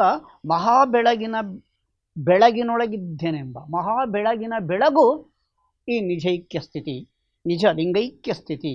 ಅದನ್ನೇ ಬಸವನರಿವಿನ ನುಡಿ, ಅರಿವು, ಆ ಅರಿವಿನ ನುಡಿ, ಇದನ್ನು ನುಡಿಗೆ ನಿಲುಕದ ನಿಜದ ಅನುಭವ. ಅದು ಸರಳ ರೀತಿಯಲ್ಲಿ ಅನುಭವವಾಗಿ ಬೆಳೆದಾಗ ನಮಗೆ ಈ ಸಮರಸ ಸಿದ್ಧಿ ಸಾಧ್ಯ. ಇದು ಶರಣನೊಬ್ಬನ ಆ ಐಕ್ಯ ಸ್ಥಿತಿಯನ್ನು ತಲುಪಿದ ನಮ್ಮ ಮಹಾನ್ ವಚನಕಾರರೇನಿದ್ದಾರೆ ಶರಣರು, ಅವರ ಹೃದಯ ಗೋಚರ ಧ್ವನಿ ವಿಶ್ವ ಗಂಭೀರ ವಿಸ್ಮಯ ಘನ ಭವ್ಯ ಅನಂತ ವಿಶಾಲ ಅಂತ್ಯವಿಲ್ಲದಷ್ಟು ವಿಸ್ತಾರ ಮಹಾಶೂನ್ಯ ಮಹಾಬಯಲು ಇದರ ಮೂಲ ಕಾರಣವು. ಇದರ ಮೂಲ ಕಾರಣ ಅಂದರೆ ಅತೀತ ಶಕ್ತಿ, ಘನಕ್ಕೆ ಘನ, ಪರಮ ಚೈತನ್ಯದ ಅರಿವಿನ ಗಂಭೀರ ಘನ, ಘನವನ್ನು ಮೀರಿದ ಅಲೌಕಿಕ ಆನುಭಾವಿಕ ಘನ. ಇದನ್ನೇ ಅಣ್ಣ ಬಸವಣ್ಣವರು ನಿಶ್ಶಬ್ದ, ಶಬ್ದಕ್ಕೆ ನಿಲುಕದ ನಿಶ್ಶಬ್ದ ಸ್ಥಿತಿ ಅಂತಾರೆ. ಅದನ್ನೇ ಮಹಾಘನವಂತಾರೆ. ಇಷ್ಟಲಿಂಗವು ದೃಷ್ಟಿ ಗೋಚರ, ಪ್ರಾಣಲಿಂಗವು ಮನಸ್ಸಿಗೆ ಗೋಚರ, ಹಾಗೆ ಭಾವಲಿಂಗವು ಜ್ಞಾನಗೋಚರ, ಆದರೆ ಮಹಾಲಿಂಗವು ನಿರ್ಭಾವ ಗೋಚರ. ಅಂದರೆ ಈ ಕಾಸ್ಮಿಕ್ ಸೆನ್ಸ್ ಅಂತ ನಾವೇನು ಕರಿತೀವಿ, ಅಖಂಡ ಬ್ರಹ್ಮಾಂಡ ಸೃಷ್ಟಿಯಾದಾಗ ಬಂದ ಬೆಳಕಿದೆಯಲ್ಲ, ಆ ಚಿತ್ ಬೆಳಕಿನಲ್ಲಿ ನೀರಲ್ಲಿ ನೀರು ಬೆರೆತ ಹಾಗೆ, ಹಾಲಲ್ಲಿ ಹಾಲು ಬೆರೆತ ಹಾಗೆ ಈ ಅಂಗ, ಈ ಆತ್ಮ ಆ ಮಹಾಘನದಲ್ಲಿ ತಾನೇ ಒಂದು ನಿಮಿಷವಾಗಿ ಲೀನವಾಗ್ತಕ್ಕಂಥದ್ದನ್ನು ನಿಜದ ನೆಲೆ ಅಂತಾರೆ. ಈ ಇಷ್ಟಲಿಂಗವನ್ನು ಹಿಡಿದು ಆ ಮಹಾಲಿಂಗಕ್ಕೇರಿ ಅದರಾಚೆ ಸರಿದರೆ ನಿರ್ವಾಣ ಹೊಂದುತ್ತದೆ. ಆಗ ಅನುಭವಿಸುವ ಆ ಸ್ಥಿತಿಯೇ ನಿಜೈಕ್ಯ ಸ್ಥಿತಿ, ನಿಜದ ನೆಲೆ, ಆನುಭಾವಿಕ ನಿಜದ ಅರಿವು ಅಂತಕ್ಕಂಥದ್ದು. ಆದರೆ ಇಷ್ಟೆಲ್ಲ ಕೊಡಬೇಕಾದರೆ ನಾವು ಈ ಸ್ಥಿತಿಗೆ ಏರಬೇಕಾದಾಗ ನಮ್ಮ ಸ್ಥಿತಿ ಹೇಗಿರುತ್ತೆ? ಆಧುನಿಕ ವಿಜ್ಞಾನಿಗಳಂತೂ ಬ್ರಹ್ಮಾಂಡ ಹುಟ್ಟಿದ ಬಗ್ಗೆ ಹೇಳ್ತಾರೆ. ಆದರೆ ಬ್ರಹ್ಮಾಂಡ ಹುಟ್ಟುವ ಮುನ್ನ ಇಲ್ಲೇನಿತ್ತು ಅಂತ ಯಾವ ವಿಜ್ಞಾನಿಗಳು ಇವತ್ತಿನವರೆಗೂ ಏನೂ ಹೇಳಿಲ್ಲ. ಮತ್ತು ಇತಿಹಾಸ ಮತ್ತು ದರ್ಶನ ಅಥವಾ ತತ್ವಜ್ಞಾನದ ಮೊರೆಗೆ ಹೋಗ್ತಾರೆ, ಸಾಹಿತ್ಯದ ಮೊರೆಗೆ ಹೋಗ್ತಾರೆ. ಆದರೆ ಅಲ್ಲಿ ನಮ್ಮ ವಚನಕಾರ ಹೇಳ್ತಾರೆ, ಇಲ್ಲಿ ಮಹಾಬಯಲಿತ್ತು, ಅದನ್ನು ಶೂನ್ಯ ಅಂತ ಕರೀತಾರೆ. ಇದನ್ನು ವಚನಕಾರರು ಮಹಾಬಯಲು, ಶೂನ್ಯ ಅಂತಾರೆ. ವಿಜ್ಞಾನಿಗಳು ವೈಜ್ಞಾನಿಕ ವ್ಯಾಖ್ಯೆ ನೀಡಿದರೂ ಅನುಭಾವಿಗಳ ಪ್ರಕಾರ ಬ್ರಹ್ಮಾಂಡದ ಸೃಷ್ಟಿಗೆ ಕಾರಣ ಆಗಿದ್ದು ಮಹಾಸ್ಫೋಟ. ಈ ಮಹಾವಿಸ್ಫೋಟ ಸಿದ್ಧಾಂತ ಏನಿದೆ 13.8 ಶತಕೋಟಿ ವರ್ಷಗಳ ಹಿಂದೆ ಅತ್ಯಂತ ಸಾಂದ್ರ ಮತ್ತು ಬಿಸಿಯಾದ ಸ್ಥಿತಿಯಿಂದ ಸ್ಫೋಟಗೊಂಡು ವಿಸ್ತರಿಸಲು ಪ್ರಾರಂಭಿಸುತ್ತು. ಆಗ ಉಂಟಾದದ್ದು ಈ ಜಗತ್ತು, ಅರ್ಥಾತ್ ಬ್ರಹ್ಮಾಂಡ. ಖಗೋಳ ವಿಜ್ಞಾನದ ಪ್ರಕಾರ ಈ ಬಿಗ್ ಬ್ಯಾಂಗ್ ಥಿಯರಿ ಏನಿದೆ, ಅಂದರೆ ಈ ಮಹಾಸ್ಫೋಟದಿಂದ ಈ ಬ್ರಹ್ಮಾಂಡ ಸೃಷ್ಟಿಯಾಯಿತು. ಮಹಾಸ್ಫೋಟ ಅಂತ ಅಂದರೆ ಒಂದು ಸಣ್ಣ ಬಿಂದುವಿನಿಂದ ಮಹಾ ಆಕಾಶದ ಬಿಗ್ ಸ್ಪೇಸ್ ಉಂಟಾಗ್ತದೆ ಎಂದರ್ಥ. ಈ ಅವಕಾಶ ಏನಿದೆ ಈ ವಿಸ್ತಾರವಾಗ್ತಾ ಹೋಗ್ತದೆ ಈ ಸ್ಪೇಸು. ಈ ಮಹಾಸ್ಫೋಟ ಅದರ ಮೊದಲು ಏನಿತ್ತು ಅದನ್ನು ಇವತ್ತಿನವರೆಗೂ ಸಹ ಖಗೋಳ ವಿಜ್ಞಾನಿಗಳು ಏನಿತ್ತು ಅನ್ನೋದನ್ನು ಹೇಳೋಕ್ಕೆ ಸಾಧ್ಯ ಆಗಿಲ್ಲ ಅಂತಕ್ಕಂಥ ವಿಚಾರವನ್ನು ನಾವು ಮರೆಯೋ ಹಾಗಿಲ್ಲ. ಆದರೂ ಆ ಘನ ಸ್ಥಿತಿ ಏನಿದೆ, ಆ ಮಹಾಬಯಲು, ಘನಕ್ಕೆ ಘನ, ಗಂಭೀರವಾದಂತಹ ನಿಜದರಿವು, ಅದನ್ನು ಪಡಿಬೇಕಾದಾಗ ನಾವು ಸರಳವಾದಂತಹ ನಮ್ಮ ಇಂದಿನ ಬಾಹ್ಯ ಬದುಕಿನ ಒತ್ತಡಗಳಿಂದ, ಪಂಚೇಂದ್ರಿಯಗಳ ಆಕರ್ಷಣೆ, ಪರಿಷಡ್ ವರ್ಗಗಳ ಏನು ಆಸೆ ಆಮಿಷಗಳು, ಇವೆಲ್ಲವುಗಳಿಂದ ಹೊರಬರಬೇಕು. ಹಾಗಾದ್ರೆ ಇವತ್ತಿನ ಸಂದರ್ಭ ಹೇಗಿದೆ? ಅದಕ್ಕೆ ನೋಡಿ, ತುಂಬ ಚೆನ್ನಾಗಿ ದಾಸಿಮಯ್ಯನವರೇ ಒಂದು ವಚನ ಹೇಳಿಬಿಡ್ತಾರೆ. ಏನಂತ ಅಂದರೆ, ಹರಿದ ಗೋಣಿಯಲ್ಲೊಬ್ಬ ಕಳವೆಯ ತುಂಬಿದ, ಇರುಳೆಲ್ಲ ನಡೆದನ ಸುಂಕ ಕಂಜಿ, ಕಳವೆಯೆಲ್ಲ ಹೋಗಿ ಬರೀ ಗೋಣಿ ಉಳಿಯಿತ್ತು, ಅಳಿಮನದವನ ಭಕ್ತಿ ಇಂತಾಯಿತ್ತು ಕಾಣ ರಾಮನಾಥ. ನೋಡಿ, ನಮ್ಮೆಲ್ಲರ ಬದುಕು ನಾವು ಯಾಕೆ ನಿಜದ ನೆಲೆಗೆ ಹೋಗಲಿಕ್ಕೆ ಸಾಧ್ಯ ಆಗ್ತಿಲ್ಲ? ಯಾಕೆ ಸಾಧಾರಣ ಮನುಷ್ಯರು ಸಾಧಾರಣವಾಗಿಯೇ ಸಾಧಾರಣ ಸ್ಥಿತಿಯಲ್ಲಿಯೇ ಹುಟ್ಟಿದ್ದೀವಿ, ತಿಂತಾ ಇದ್ದೀವಿ, ಒಂದಷ್ಟು ಮಾಡ್ತೀವಿ, ಏನೋ ಇರ್ತೀವಿ, ಕೊನೆಗೊಂದಿನ ಸಾಯ್ತೀವಿ, ಇದೇನೋ ಬದುಕು ಅಲ್ಲ. ಹಾಗೆ ನೋಡಿ, ಹುಟ್ಟಿದ ಪ್ರತಿಯೊಬ್ಬ ಮನುಷ್ಯ ಅಪೂರ್ಣವಾಗಿ ಅಪೂರ್ಣ ವ್ಯಕ್ತಿತ್ವದ ಹುಟ್ಟಿದ ಮನುಷ್ಯ ಸಾಯುವ ಮುನ್ನ ತನ್ನ ಪರಿಪೂರ್ಣತೆಯ ಕಡೆಗೆ ಸಾಗಬೇಕು. ಪೂರ್ಣತೆಯನ್ನು ಗಳಿಸ್ಕೊಂಡಾಗ ಆಗ ನೋಡಿ, ಬುದ್ಧ, ಪರಮಹಂಸರು, ಐನ್ಸ್ಟೀನ್, ಅಬ್ದುಲ್ ಕಲಾಂ, ಸಿ ವಿ ರಾಮನ್, ಅಥವಾ ಬುದ್ಧ, ಬಸವಣ್ಣ, ದಾಸಿಮಯ್ಯ, ಅಥವಾ ಕೋಪರ್ನಿಕಸ್, ಗೆಲಿಲಿಯೋ, ಈ ಜಗತ್ತಿನ ಮಹಾನ್ ಜ್ಞಾನಿಗಳು ಅಂತಂದರೆ ಅಪೂರ್ಣ ವ್ಯಕ್ತಿಯಾಗಿ ಹುಟ್ಟಿದ ಅವರೆಲ್ಲರೂ ಪರಿಪೂರ್ಣವಾದಂತಹ ಪೂರ್ಣತೆಯ ಕಡೆಗೆ ಸಾಗಿ ಪೂರ್ಣ ವ್ಯಕ್ತಿತ್ವವನ್ನು ರೂಢಿಸ್ಕೊಂಡು ಆ ಮಹಾ ಬೆಳಕನ್ನು, ಆ ಮಹಾಶಕ್ತಿಯನ್ನು ಕಂಡ ಸ್ಥಿತಿ. ಆನಂತರವೇ ಆ ಒಂದು ಉದಾತ್ತವಾದಂತಹ ಒಂದು ಹೊಸ ಆಲೋಚನೆ ಅಂತಕ್ಕಂಥದ್ದು ಅವರಲ್ಲಿ ಬರಲಿಕ್ಕೆ ಸಾಧ್ಯ ಆಯಿತು. ಸಾಕ್ರೆಟಿಸ್ ಈ ಜಗತ್ತಿನ ಮರ್ಮವನ್ನು ಹೇಳಿದಾಗ ಅವನಿಗೆ ಹಿಮ್ಲಾಕ್ ಅಂತ ಭಯಾನಕವಾದ ವಿಷಯವನ್ನು ಕೊಟ್ಟು ಸಾಯಿಸಿದ್ರು. ಈ ಜಗತ್ತಿನ ಆತ್ಯಂತಿಕ ಸತ್ಯವನ್ನು ಹೇಳಲಿಕ್ಕೆ ಹೋದಾಗ ಯೇಸು ಕ್ರಿಸ್ತನನ್ನು ಶಿಲುಬೆಗೆ ಏರಿಸಿದ್ರು. ಕೊನೆಗೆ ಕರ್ನಾಟಕದಲ್ಲಿ ಬಸವಣ್ಣನವರು ಸತ್ಯವನ್ನು ಹೇಳಲಿಕ್ಕೆ ಬಂದಾಗ ಅವತ್ತಿನ ಶರಣ ಸಂಸ್ಕೃತಿ ವಚನ ತತ್ವವನ್ನು ಅರ್ಥ ಮಾಡ್ಕೊಳ್ಳೋದಕ್ಕಾಗದೆ ಪರಂಪರಾಗತವಾದಂತಹ ವೈದಿಕ ವ್ಯವಸ್ಥೆ ಅಂತಕ್ಕಂಥದ್ದು ಕೊನೆಗೆ ಅಧಿಕಾರಶಾಹಿಗಳ ಬಲವನ್ನು ಪಡ್ಕೊಂಡು ಕೊನೆಗೆ ಇಡೀ ಕಲ್ಯಾಣ ಅಂತಕ್ಕಂಥದ್ದು ಯಾವ ರೀತಿ ಸರ್ವನಾಶವಾಗಿ ಶರಣರ ಕಗ್ಗೊಲೆಗಳು ನಡೆದು ಇಡೀ ಜಗತ್ತನ್ನು ಒಂದು ಸರ್ವ ಸಮಾನವಾದಂಥ ಕುಟುಂಬ ಅಂತ ಕಂಡದ್ದು ಸರ್ವನಾಶವಾಗಿ ಕೊನೆಗೆ ಅಳಿದುಳಿದವರು ಉಳಿಸಿದಂತಹ ಈ ಅಪಾರವಾದ ಜ್ಞಾನ ರಾಶಿಯನ್ನು ನಾವು ಇವತ್ತು ವಚನದಲ್ಲಿ ಕಾಣ್ತಾ ಇದ್ದೀವಿ.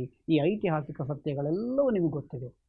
ಯಾಕೆ ಅಂತಂದರೆ ಜಡಿ ದಾಸಮಯ್ಯನವರು ಈ ವಚನ ಇದೆಯಲ್ಲ, ನಾವೆಲ್ಲ ಇವತ್ತು ಹೆಂಗಿದ್ದೀವಿ ಅಂತಂದರೆ ಹರಿದ ಗೋಣಿಯಲ್ಲೊಬ್ಬ ಕಳವೆಯ ತುಂಬಿದ.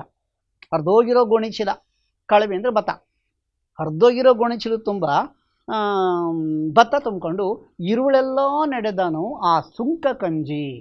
ರಾತ್ರಿ ಎಲ್ಲ ನಡ್ಕೊಂಡು ಹೋಗ್ದ, ಯಾಕೆಂದರೆ ಟ್ಯಾಕ್ಸ್ ಕೊಡಬೇಕಾಗುತ್ತೆ ನೋಡಿ. ಸುಂಕ ಕಂಜಿ ನೋಡಿ, ನಾವು ಕಾಯಕ ಮಾಡಿದಾಗ ಪ್ರತಿಫಲ ತಗೊಳ್ಬೇಕು, ಆದರೆ 10 ರೂಪಾಯಿ ಕೆಲಸ ಮಾಡಿ 100 ರೂಪಾಯಿ ಪಡೆಯೋದಲ್ಲ, ಮತ್ತು ಇನ್ನೊಬ್ಬರಿಗೆ ಅಂತ 100 ರೂಪಾಯಿನ ಕೂಡಿಡೋದಲ್ಲ. ಇದು ಶರಣ ಸಂಸ್ಕೃತಿ ಅಲ್ಲ, ವಚನ ತತ್ವ ಅಲ್ಲ. ನಿಜದ ನೆಲೆಯಲ್ಲಿ ನಾವು ಬೆಳಿಬೇಕಾದಾಗ ಈ ಅಬದ್ಧತೆಗಳನ್ನು ಮೀರಬೇಕು, ಬಿಡಬೇಕು. ಅದಕ್ಕೆ ಬಸವಣ್ಣವ್ರು ಹೇಳಿದ್ದು ಅಂತರಂಗ ಪರಿಶುದ್ಧ ಬಹಿರಂಗಗಳ ಪರಿಶುದ್ಧತೆಯಿಂದ ಕಾಯಕವನ್ನು ನಿಷ್ಠೆಯಿಂದ ಮಾಡಿದಾಗ ನಮಗೆ ಸಾಧ್ಯ. ಅರ್ಥಾತ್ ನಾನು ಭತ್ತವನ್ನು ಬೆಳೆದಿದ್ದೇನೆ, ಹಾಗಾದ್ಮೇಲೆ ನಾನು ಸುಂಕವನ್ನು ಕೊಡಬೇಕು, ಆದರೆ ಸುಂಕದಿಂದ ವಿಮುಖನಾಗ್ತಕ್ಕಂಥದ್ದು ಬದುಕಲ್ಲ. ಅದಕ್ಕೆ ಬಸವಣ್ಣವ್ರು ಹೇಳ್ತಾರೆ, ಸುಳ್ಳನ್ನು ಹೇಳಬೇಡಿ, ಕಳಬೇಡ, ಕೊಲಬೇಡ, ಹುಸಿಯ ನುಡಿಯಲು ಬೇಡ ನಿನಗೆ. ನೋಡಿ, ಇರುಳೆಲ್ಲ ನಡೆದ ಸುಂಕ ಕಂಜಿ, ನಾನು ಒಂದು 10% ಟ್ಯಾಕ್ಸ್ ಕೊಡಬೇಕು ಅಂತ ರಾತ್ರಿ ಎಲ್ಲ ಹರಿದೋಗಿರೋ ಗೋಣಿ ಚೀಲದಲ್ಲಿ ಭತ್ತ ತುಂಬ್ಕೊಂಡು ಹೋದರೆ ಕೊನೆಗೆ ಕಳವೆಯೆಲ್ಲ ಹೋಗಿ ಬರೀ ಗೋಣಿ ಉಳಿಯಿತು.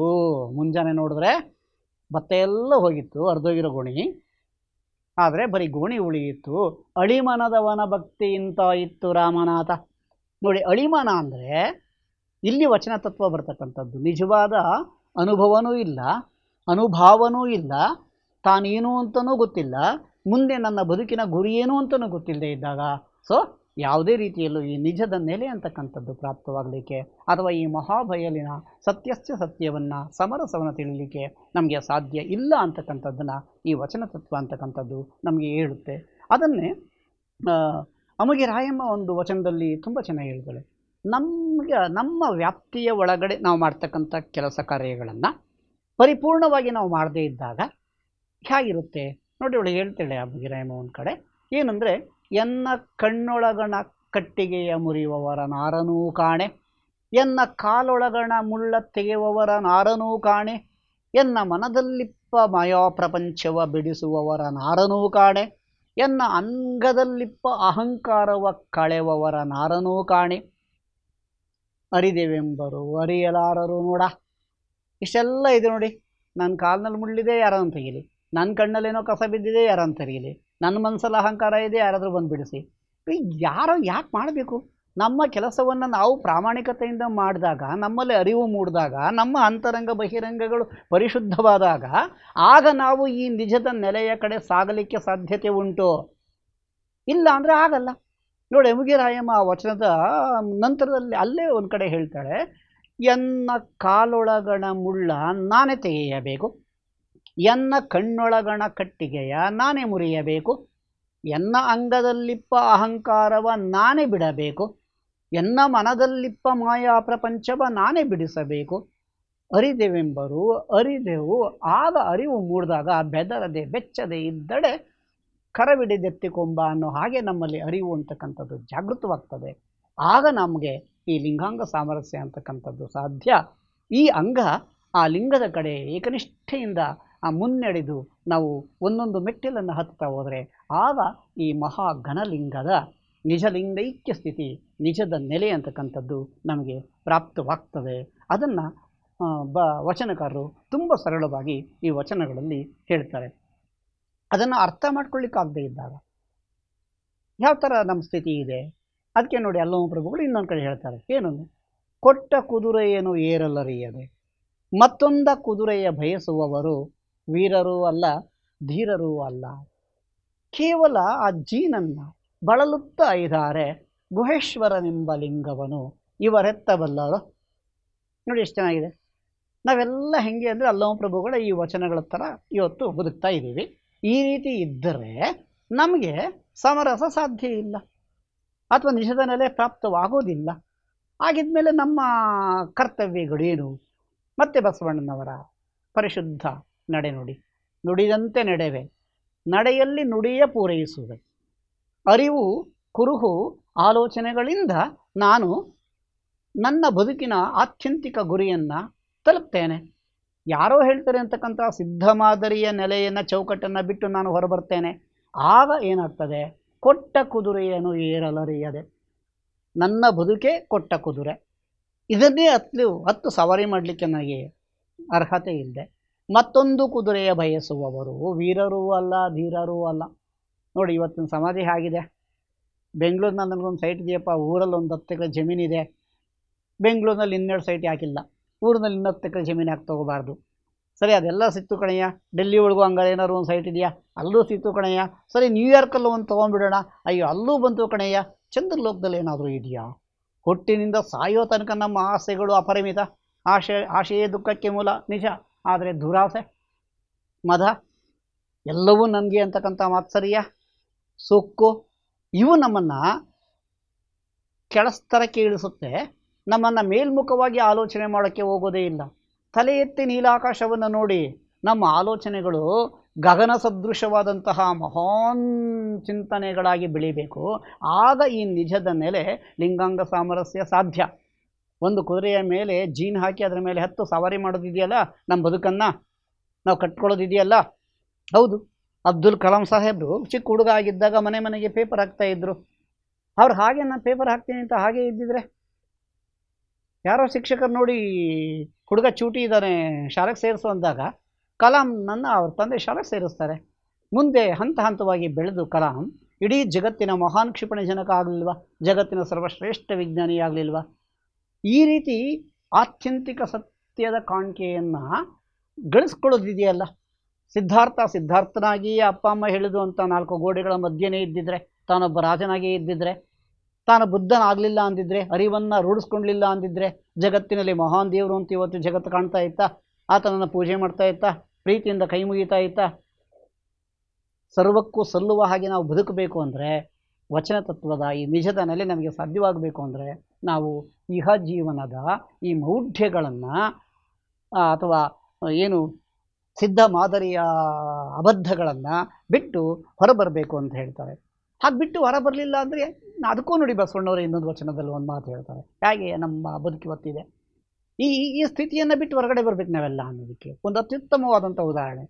ಕಾಲಲ್ಲಿ ಕಟ್ಟಿದ ಗುಂಡು, ಕೊರಳಲ್ಲಿ ಕಟ್ಟಿದ ಬೆಂಡು, ತೇಲಲೀಯದು ಗುಂಡು, ಮುಳುಗಲೀಯದು ಬೆಂಡು, ಇಂತಪ್ಪ ಸಂಸಾರ ಶರದಿಯ ದಾಂಟಿಸಿ ಕಾಯೋ. ಹೇಗೆ ನಮ್ಮ ಬದುಕಿದೆ ನೋಡಿ. ಈ ಅತಂತ್ರ ತ್ರಿಶಂಕು ಸ್ಥಿತಿ ಅಂದ್ಬಿಡ್ತೀವಿ ನಾವು ಭಾರತೀಯರು. ಅತಂತ್ರ ಸ್ಥಿತಿ, ನಮಗೆ ಮೇಲೆ ಕತ್ತಲಿಕ್ಕೂ ಆಗಲ್ಲ, ಕೆಳಲಿಕ್ಕೆ ಇಳಿಲಿಕ್ಕೂ ಆಗದೆ ಇರ್ತಕ್ಕಂಥ ಒಂದು ಮಧ್ಯಮ ಸ್ತರದಲ್ಲಿ ನಿಲ್ತೀವಲ್ಲ. ಈ ಅತಂತ್ರ ಸ್ಥಿತಿ ಬೇಡ ಅಂತಾರೆ. ಈ ಸಿದ್ಧ ಮಾದರಿಯ ಆಚೆ ಬರಬೇಕು ಅನ್ನೋದು, ಇದನ್ನು ಬಿಟ್ಟು ನಾವು ಹೊರಗಡೆ ಬರಬೇಕು ಅಂತ. ಕಾಲಿಗೆ ಗುಂಡನ್ನು ಕಟ್ಟಿಬಿಟ್ಟು, ಕೊರಳಿಗೆ ಬೆಂಡನ್ನು ಕಟ್ಟಿಬಿಟ್ಟು ತಗೊಂಡೋಗಿ ಬಾವಿಗೆ ಹಾಕ್ಬಿಟ್ರೆ, ಒಂದು ಕಡೆ ಗುಂಡು ಕೆಳಿಯುತ್ತೆ, ತೇಲ್ಸಲ್ಲ. ಇನ್ನೊಂದು ಕಡೆ ಬೆಂಡು ಮೇಲೆ ಕಿಳಿಯುತ್ತೆ, ಮುಳುಗಿಸಲ್ಲ. ಸೊ ನಮ್ಮ ಇಡೀ ಬದುಕಿ ಹೀಗೆ ಆಗೋಯ್ತಲ್ಲ. ಮನುಷ್ಯನ ಬದುಕು ಎಷ್ಟು ನಿಕೃಷ್ಟ ಅನ್ನೋದಕ್ಕೆ ಬಸವಣ್ಣವರು ಇನ್ನೊಂದು ಕಡೆ ಹೇಳ್ತಾರೆ.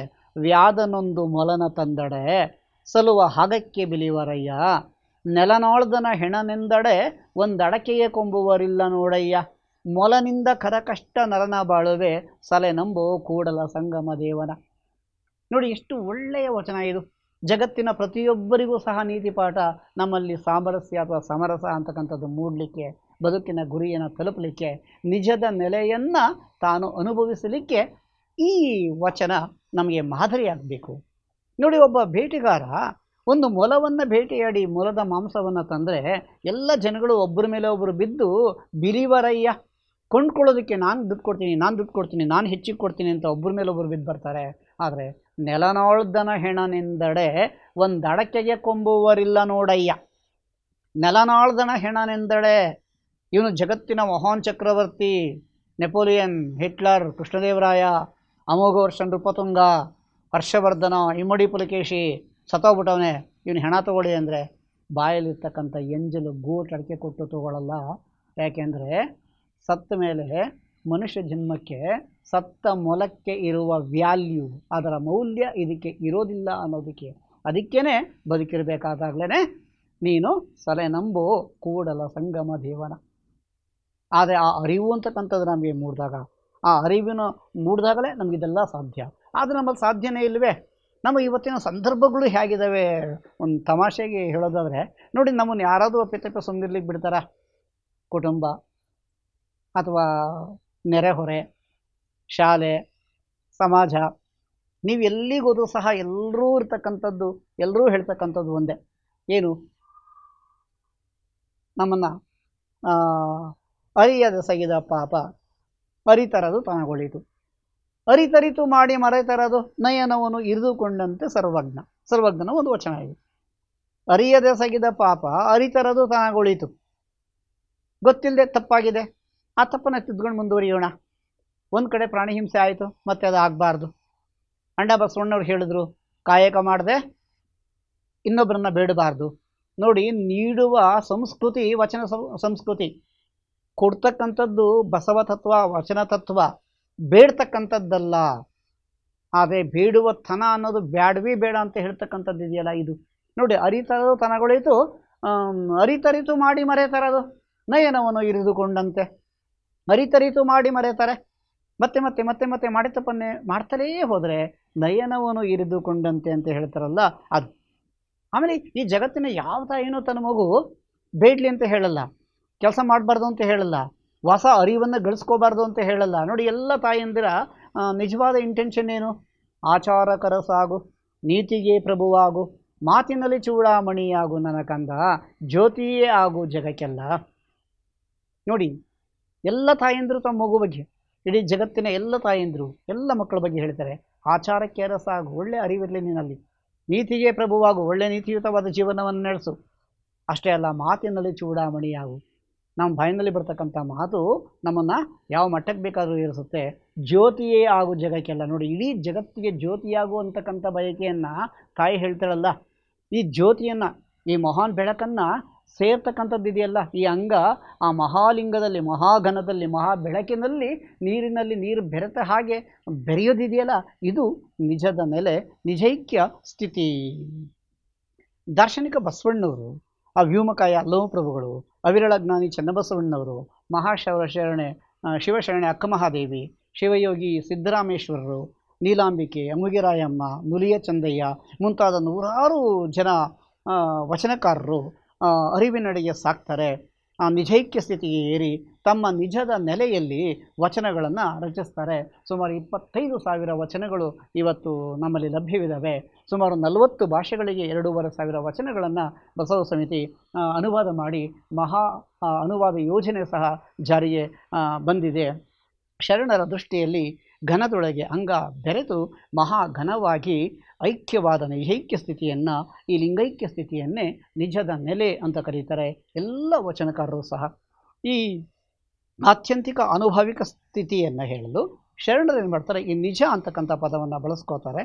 ಹಲವಾರು ಕಡೆ ನಮ್ಮ ವಚನಕಾರ ಹೇಳೋದು ನಿಜ, ನಿಜವು, ನಿಜೈಕ್ಯ, ನಿಜದ ನೆಲೆ, ನಿಜಲಿಂಗ, ನಿಜದರಿವು, ನಿಜಗುರು, ನಿಜವನು, ನಿಜಾನಂದ, ನಿಜಗನ, ನಿಜ ನಿವಾಸ, ನಿಜಗುಣ, ನಿಜವ ಕಂಡೆ, ನಿಜವಿಲ್ಲದೆ, ನಿಜವನರಿದು, ಹೀಗೆ ವೈವಿಧ್ಯಮಯವಾಗಿ ನಿಜ ಪದವನ್ನು ಬಳಸ್ತಾರೆ. ಭಾಗಶಃ ನಿಜವೆಂದರೆ ಸತ್ಯ, ಕಾಣ್ಕೆ, ಐಕ್ಯಸ್ಥಿತಿ, ಬಯಲು, ಬೆಳಕು, ದರ್ಶನ, ಮುಕ್ತಿ, ಸಮರಸ, ಲಿಂಗೈಕ್ಯ ಸ್ಥಿತಿ, ಲಿಂಗಾಂಗ ಸಾಮರಸ್ಯ, ಅರಿವು, ಶೂನ್ಯಧರಿವು, ಘನೈಕ್ಯಸ್ಥಿತಿ, ಲಿಂಗಭಾವ. ಈ ಅನುಭಾವಿಕ ಸಂದರ್ಶನಕ್ಕೆ ಸಂವಾದಿಯಾಗಿ, ಈ ಸಾಮರಸ್ಯಕ್ಕೆ, ಭಾವಕ್ಕೆ ಅತೀತವಾಗಿ ನಿರ್ಭಾವ ಸ್ಥಿತಿಗೆ ಮಾತ್ರ ಗೋಚರವಾಗುವ ಮಹಾನಿರ್ವಯಲು, ಆ ಮಹಾಶೂನ್ಯ, ಆ ಮಹಾ ಅರಿವಿನ ಬೆಳಕನ್ನೇ ವೈವಿಧ್ಯಮಯವಾಗಿ ನಿಜ ಅನ್ನುವ ಪದದಲ್ಲಿ ವಚನಕಾರರು ತಮ್ಮ ವಚನಗಳಲ್ಲಿ ದಾಖಲಿಸ್ತಾರೆ. ಅಂತರಂಗದ ಚಿಲ್ಲಿಂಗ ತತ್ವ ಬಹಿರಂಗದ ಮಹಾಲಿಂಗ ತತ್ವಗಳಾಗಿ ಕೂಡಿ ಸಮರಸವಾಗಿ ಬೆಳೀತಕ್ಕಂಥ ಆ ಬೆರಗಿನಲ್ಲಿ ಅಂತರಂಗದ ಭಾವಭೂಮಿಯಲ್ಲಿ ಚಿಲ್ಲಿಂಗದ ಚಿದ್ ಬೆಳಕು ಬಹಿರಂಗದಲ್ಲಿ ಮಹಾಲಿಂಗದ ಮಹಾಬೆಳಕಾಗಿ ದಿವ್ಯ ಪ್ರಕಾಶಮಾನವಾಗಿ ಅದು ಯಾವ ರೀತಿ ಬೆಳೆಯುತ್ತೆ ಅಂತಕ್ಕಂಥದ್ದು. ಆ ರೀತಿ ಬೆಳೆದಾಗ ಅಲ್ಲಿ ಕಂಗೊಳಿಸುವ ನಿರಾಕಾರವೇ ಸಾಕಾರವಾಗಿ ಕೂಡಲು ಸಂಗಮ ದಿವ್ಯ ಬೆಳಕಾಗಿ ಅಷ್ಟಾವರಣದ ಮೇಲ್ಸ್ಥಳದ ನಿಜೈಕ್ಯ ನಿರ್ವಯಲ್ಲ ಮಹಾಭಯಲೇ ನಿಜದರಿವು ನಿಜದ ನೆಲೆ ನಿಜಾನಂದದ ನಿಜಲಿಂಗ ಪ್ರಜ್ಞೆ ಅನ್ನುವ ದೃಷ್ಟಿನಲ್ಲಿ ವಚನಕಾರರು ಮಾತನಾಡ್ತಾರೆ. ಪಂಚ ಕಲ್ಯಾಣಗಳ ಕಾರ್ಯನಿಷ್ಠೆಯಲ್ಲಿ ಅಷ್ಟಾವರಣವೇ ಅಂಗವಾಗಿ ಪಂಚಾಚಾರವೇ ಪ್ರಾಣವಾಗಿ ಷಟ್ಸ್ಥಲವೇ ಆತ್ಮವಾಗಿ ಇರುವಾತನೇ ನಿಜಾನಂದದ ನಿಜ ಶರಣ ನಿಜಲಿಂಗಾಯತ. ಲಿಂಗವನ್ನು ಆಯತ ಮಾಡಿಕೊಂಡು ನಿಜದ ನೆಲೆ ಅಂದರೆ ಲಿಂಗಾಯತನು ಲಿಂಗವನ್ನು ಆಯತ ಮಾಡಿಕೊಂಡು ಲಿಂಗ ಸ್ವಾಯತ ಮತ್ತು ಲಿಂಗ ಸನ್ನಿಹಿತ ಮಾಡಿಕೊಂಡು ಲಿಂಗ ಪ್ರಜ್ಞೆಯಲ್ಲಿ ಭಕ್ತ ಸ್ಥಳದಿಂದ ಮಹೇಶ ಪ್ರಸಾದಿ ಪ್ರಾಣಲಿಂಗಿ ಶರಣ ಕೊನೆಗೆ ಐಕ್ಯ ಸ್ಥಳಕ್ಕೆ ಷಟ್ಸ್ಥಲದಲ್ಲಿ ಏಕನಿಷ್ಠೆಯಿಂದ ಕ್ರಮಿಸಿ ಲಿಂಗದೊಳಗೆ ಅಂಗ ಐಕ್ಯವಾಗಿ ತಾನೇ ಲಿಂಗವಾದ ಮಹಾಸ್ಥಿತಿ ಘನಲಿಂಗದೊಳಗೆ ಲಿಂಗವಾಗಿ ಸಮಾಧಿ ಸ್ಥಿತಿಯಲ್ಲಿ ಆ ಅವಿರಳ ಜ್ಞಾನವನ್ನು ಗಳಿಸಿದ ಆ ಸಿದ್ಧ ಸ್ಥಿತಿಯನ್ನು ಆ ಸ್ಥಿತಿಯ ನಿಜದ ನೆಲೆ ಎಂದು ವಚನಕಾರರು ವಿವಿಧ ರೀತಿಯಲ್ಲಿ ತಮ್ಮ ವಚನಗಳಲ್ಲಿ ಹೇಳಲಿಕ್ಕೆ ಪ್ರಯತ್ನ ಪಟ್ಟಿದ್ದಾರೆ. 130 ವಚನಕಾರರು 2900 ವಚನಗಳಲ್ಲಿ 4000 ಕಡೆ ಈ ಪದವನ್ನು ಬಳಸ್ತಾ ವಿಶ್ವದಾರ್ಶನಿಕ ಬಸವಣ್ಣನವರಂತೂ ಲಿಂಗಾಂಗ ಸಾಮರಸ್ಯದಲ್ಲಿ ಅಂಗವು ಷಟ್ಸ್ಥಲ ಮಾರ್ಗದಲ್ಲಿ ಕ್ರಮಿಸಿ ಅಂತಿಮವಾಗಿ ಆತ್ಯಂತಿಕ ಸತ್ಯದ ಐಕ್ಯ ಸ್ಥಿತಿ ಏರುವುದೇ ನಿಜದ ನೆಲೆ ಎಂದು ತಮ್ಮ ವಚನಗಳಲ್ಲಿ ಹೇಳ್ತಾರೆ. ಬೇರೆ ವಚನಕಾರರು ಸಹ ಇದನ್ನು ಸಮರಸ ಸಾಕ್ಷಾತ್ಕಾರ ನಿಜಲಿಂಗೈಕ್ಯ ಸ್ಥಿತಿ ಅನ್ನಬಹುದು. ಅಂಗವು ಮಹಾಲಿಂಗದಲ್ಲಿ ಬೆಳಕೊಳಗೆ ಬೆಳಕಾಗಿ ಬೆರೆಯುವ ಲಿಂಗಾಂಗ ಸಾಮರಸ್ಯದ ನಿಜ ಸ್ಥಿತಿ ಅಂತ ಅನ್ನುವ ಮಾತನ್ನೇ ವಚನಕಾರರು ತಮ್ಮ ವಚನಗಳಲ್ಲಿ ಹೇಳಲಿಕ್ಕೆ ಪ್ರಯತ್ನ ಪಟ್ಟಿದ್ದಾರೆ. ಬಸವಣ್ಣವರೇ ಒಂದು ಕಡೆ ಹೇಳ್ತಾರೆ, ಹಾಗಾದರೆ ಈ ನಿಜ ಲಿಂಗೈಕ್ಯ ಸ್ಥಿತಿಗೆ ನಾವು ತಲುಪಬೇಕಾದಾಗ ಯಾವ ರೀತಿ ತಲುಪೋದು, ಈ ಸಮರಸವನ್ನು ಯಾವ ರೀತಿ ನಾವು ಗಳಿಸ್ಕೊಳ್ಳೋದು ಅನ್ನೋದಕ್ಕೆ ಏನೆಂಬೆ ಒಂದು ಎರಡಾದುದ ಏನೆಂಬೆ. ನೋಡಿ, ನಮ್ಮ ಷಟ್ಸ್ಥಲ ಮಾರ್ಗದಲ್ಲಿ ಭಕ್ತಿ ಮಾರ್ಗದಲ್ಲಿ ನಮ್ಮ ಅಂಗ ನಾನು ನಮ್ಮ ದೇಹ ಬೆಳೆದು ಹಂತ ಹಂತವಾಗಿ ಏರಿ ಲಿಂಗೈಕ್ಯ ಸ್ಥಿತಿಗೆ ಹೋದರೆ ಆ ನಿಜದ ನೆಲೆಗೆ ಹೋದಾಗ ಅಲ್ಲಿ ಶಬ್ದ ನಿಶಬ್ದವಾಗ್ತದೆ, ಅಲ್ಲಿ ಯಾರೂ ಮಾತನಾಡಲ್ಲ. ಒಂದು ತಮಾಷೆ ಪ್ರಸಂಗ ಹೇಳಬೇಕು ಅಂತ ಅಂದರೆ, ವಿವೇಕಾನಂದರು ಪರಮಹಂಸರಲ್ಲಿ ಪ್ರಶ್ನೆ ಕೇಳ್ತಾರೆ, ನೀವು ದೇವರನ್ನು ಕಂಡಿದ್ದೀರಂತೆ ನಿಜವೇ? ಪರಮಹಂಸರಿಗೆ ಏನು ಉತ್ತರ ಕೊಡಲಿಕ್ಕಾಗಲ್ಲ. ಕೊನೆಗೆ ಮತ್ತೆ ಕೇಳ್ತಾರೆ ವಿವೇಕಾನಂದರು. ಆಗ ಪರಮಹಂಸರವರ ಕೆನ್ನೆಗೆ ಪಟಾರ್ ಅಂತ ಹೊಡೆದು ಬಿಡ್ತಾರೆ.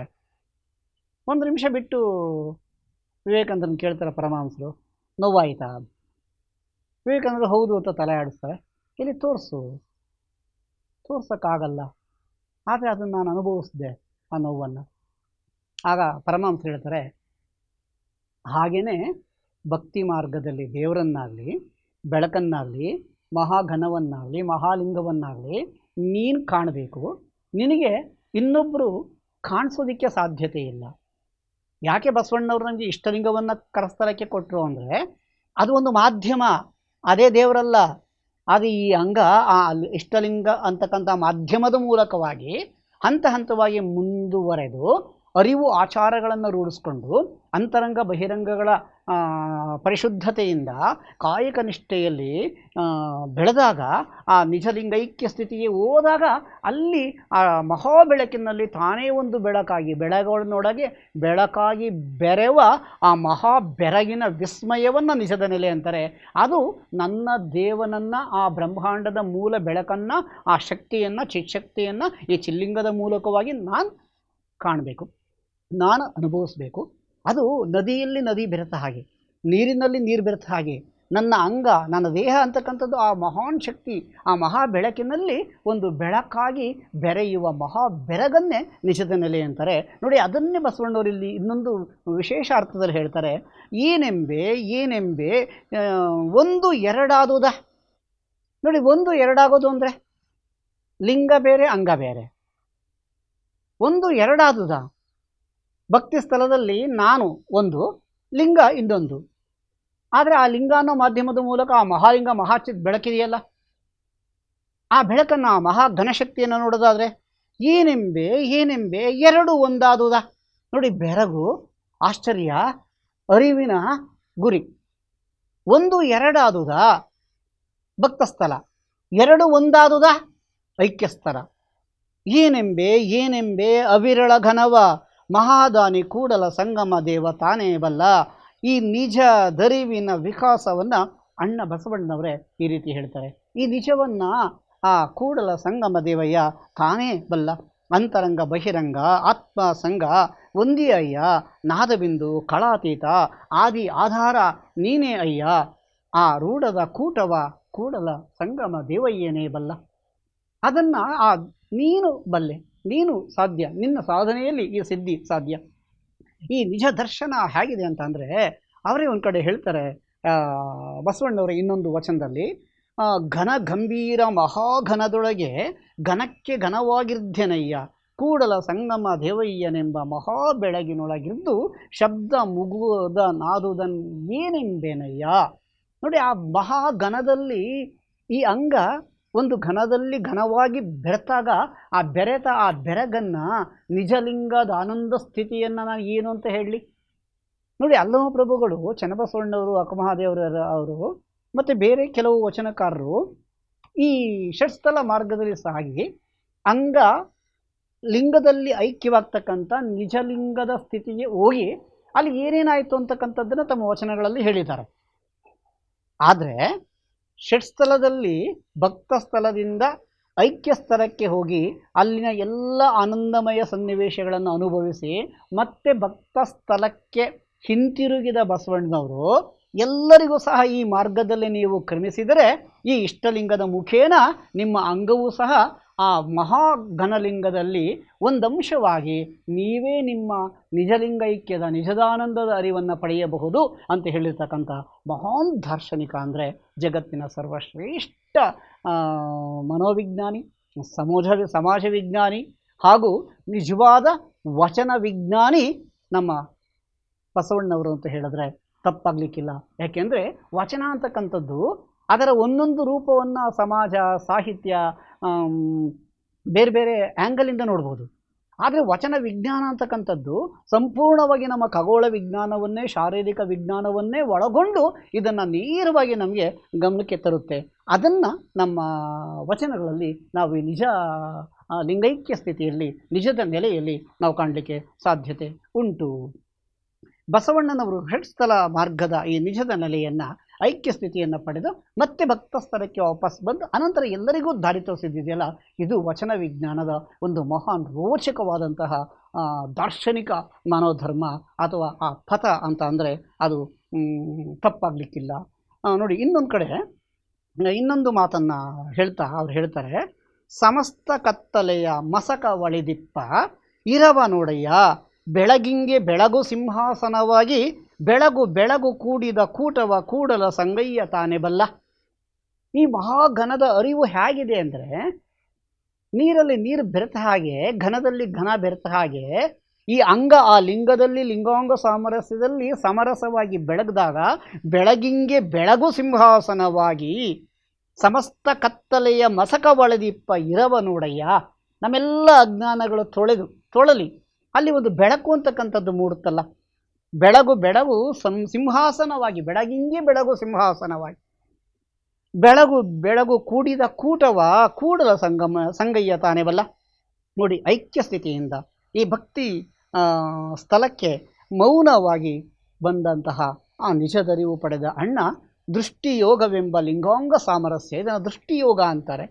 ನಮ್ಮ ಸಮರಸವನ್ನು, ಭಕ್ತಿ ಮಾರ್ಗದ, ಭಕ್ತಿ ಸಾಮರಸ್ಯದ ಸುಲಭ ಮಾರ್ಗವನ್ನು ಬಸವಣ್ಣವರು ಈ ವಚನಗಳ ಮುಖೇನ ವಿಶ್ವಕ್ಕೆ ನೀಡಿದ ಒಬ್ಬ ವಿಶ್ವ ದಾರ್ಶನಿಕ ವ್ಯಕ್ತಿಯಾಗಿದ್ದಾರೆ. ಈ ನಿಜದ ಅಂತರಂಗವನ್ನು ಸಿದ್ದರಾಮೇಶ್ವರರು ಇನ್ನೊಂದು ರೀತಿಯಲ್ಲಿ ವ್ಯಾಖ್ಯಾನಿಸ್ತಾರೆ. ಅವರು ಹೇಳ್ತಾರೆ, ತಿಳಿ ನೀರೆಂಬೆ ತಿಳಿ ನೀ ಎಂದು ಒಂದು ದಿನ ಎಂದಿದ್ದೆ, ಒಂದು ದಿನ ಎಂದಿಲ್ಲಲೇ ಮಾನವ, ಕ್ಷಣ ಕ್ಷಣಕ್ಕೆ ತಿಳಿ ನೀ ಎಂದಡೆ, ತಳುಹದೆ ತನ್ನ ನಿಜವ ಕೊಡನೆ ಕಪಿಲ ಸಿದ್ಧ ಮಲ್ಲೇಂದ್ರ, ತನ್ನ ನಿಜವ ಕೊಡನೆ ಕಪಿಲ ಸಿದ್ಧ ಮಲ್ಲೇಂದ್ರ.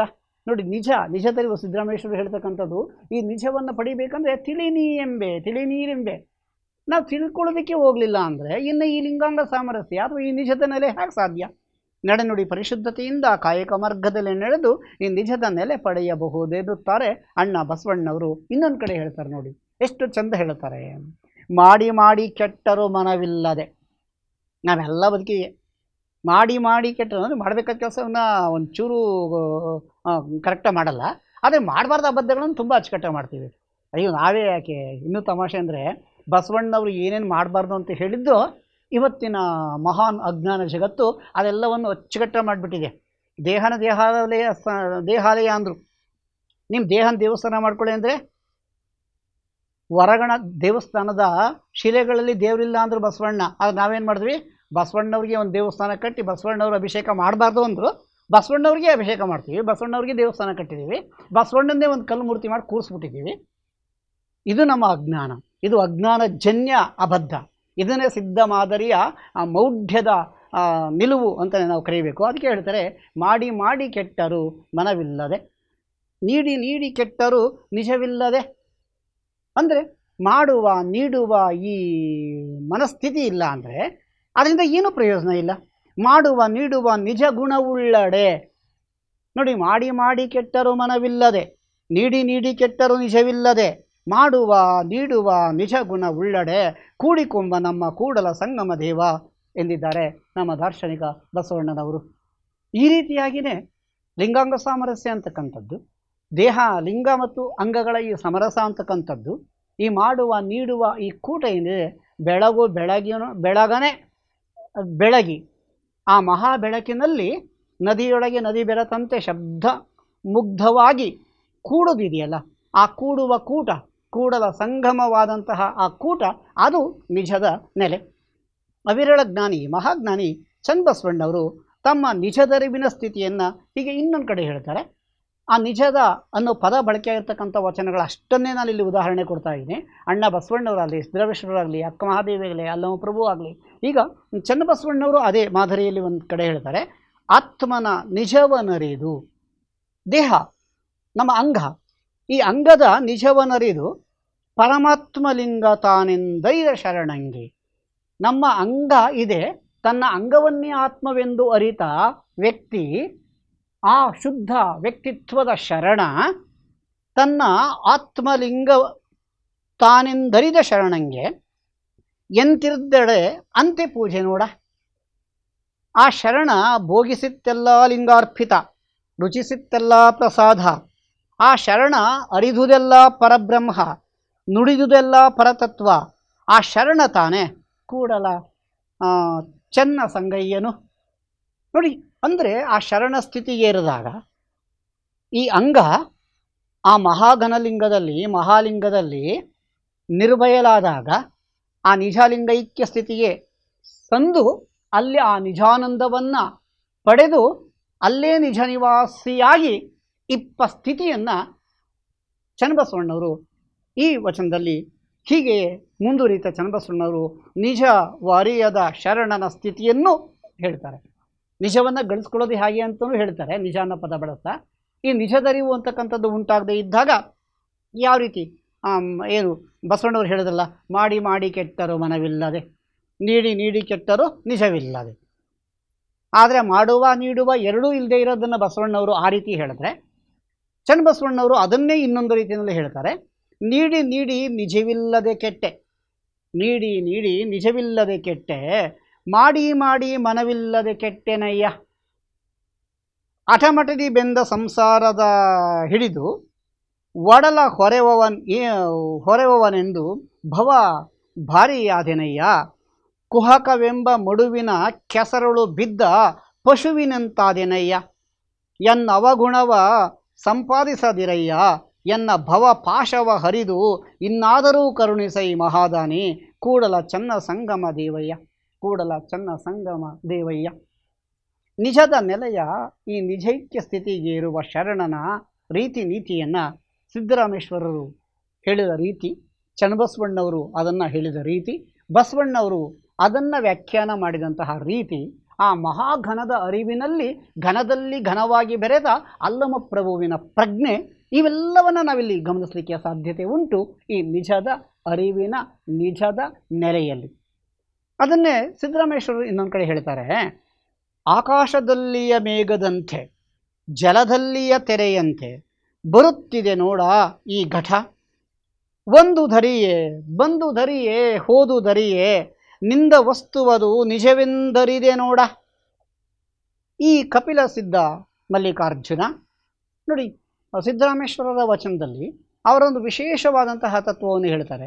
ಆಕಾಶದಲ್ಲಿಯ ಮೇಘದಂತೆ, ಆಗಸದಲ್ಲಿ ಬರ್ತಕ್ಕಂತಹ ಮೋಡದ ರೀತಿಯಲ್ಲಿ, ಹಾಗೆ ಜಲದಲ್ಲಿಯ ತೆರೆಯಂತೆ, ವಿಶಾಲವಾಗಿ ಬರ್ತಾ ಇರ್ತಕ್ಕಂಥ ಸಮುದ್ರದಲ್ಲಿನ ತೆರೆಗಳು ರೀತಿಯಲ್ಲಿ ಬರುತ್ತಿವೆ ನೋಡ, ಬರುತ್ತಿದೆ ನೋಡ ಈ ಘಟ. ನಮ್ಮ ಬದುಕು, ನಮ್ಮ ದೃಷ್ಟಿ ಬಂದುದರಿಯೇ ಹೋದುದರಿಯೇ. ನಾವು ಅಪ್ಲಿಕೇಶನ್ ಹಾಕೊಂಡಿರ್ತಿಲ್ಲ, ಅಂತೂ ನಮಗೆ ಜನ್ಮ ಆಗಿದೆ. ಬಂದುದರಿಯೇ ಹೋದುದರಿಯೇ, ಗೊತ್ತಿಲ್ಲ ಸಾವು ಯಾವಾಗ ಬರುತ್ತೆ ಅಂತ. ನನಗೆ ಹೇಳಂತೂ ಬರಲ್ಲ, ಯಾವ ಕ್ಷಣದಲ್ಲಿ ಬೇಕಾದರೂ ಹೋಗ್ಬೋದು. ಬಂದುದರಿಯೇ ಹೋದುದರಿಯೇ. ಆದರೆ ಈ ಮಧ್ಯ ಹುಟ್ಟು ನಮ್ಮ ಕೈಯಲ್ಲಿಲ್ಲ, ಸಾವು ನಮ್ಮ ಕೈಯಲ್ಲಿಲ್ಲ. ಆದರೆ ನಿಜದ ನೆಲೆಗೇರುವ ಸ್ಥಿತಿಯ ಬದುಕು ನಮ್ಮ ಕೈನಲ್ಲಿದೆಯಲ್ಲ, ಇದನ್ನು ವಚನ ತತ್ವ ಹೇಳುತ್ತೆ, ಇದನ್ನು ವಚನಕಾರರು ಹೇಳ್ತಾರೆ.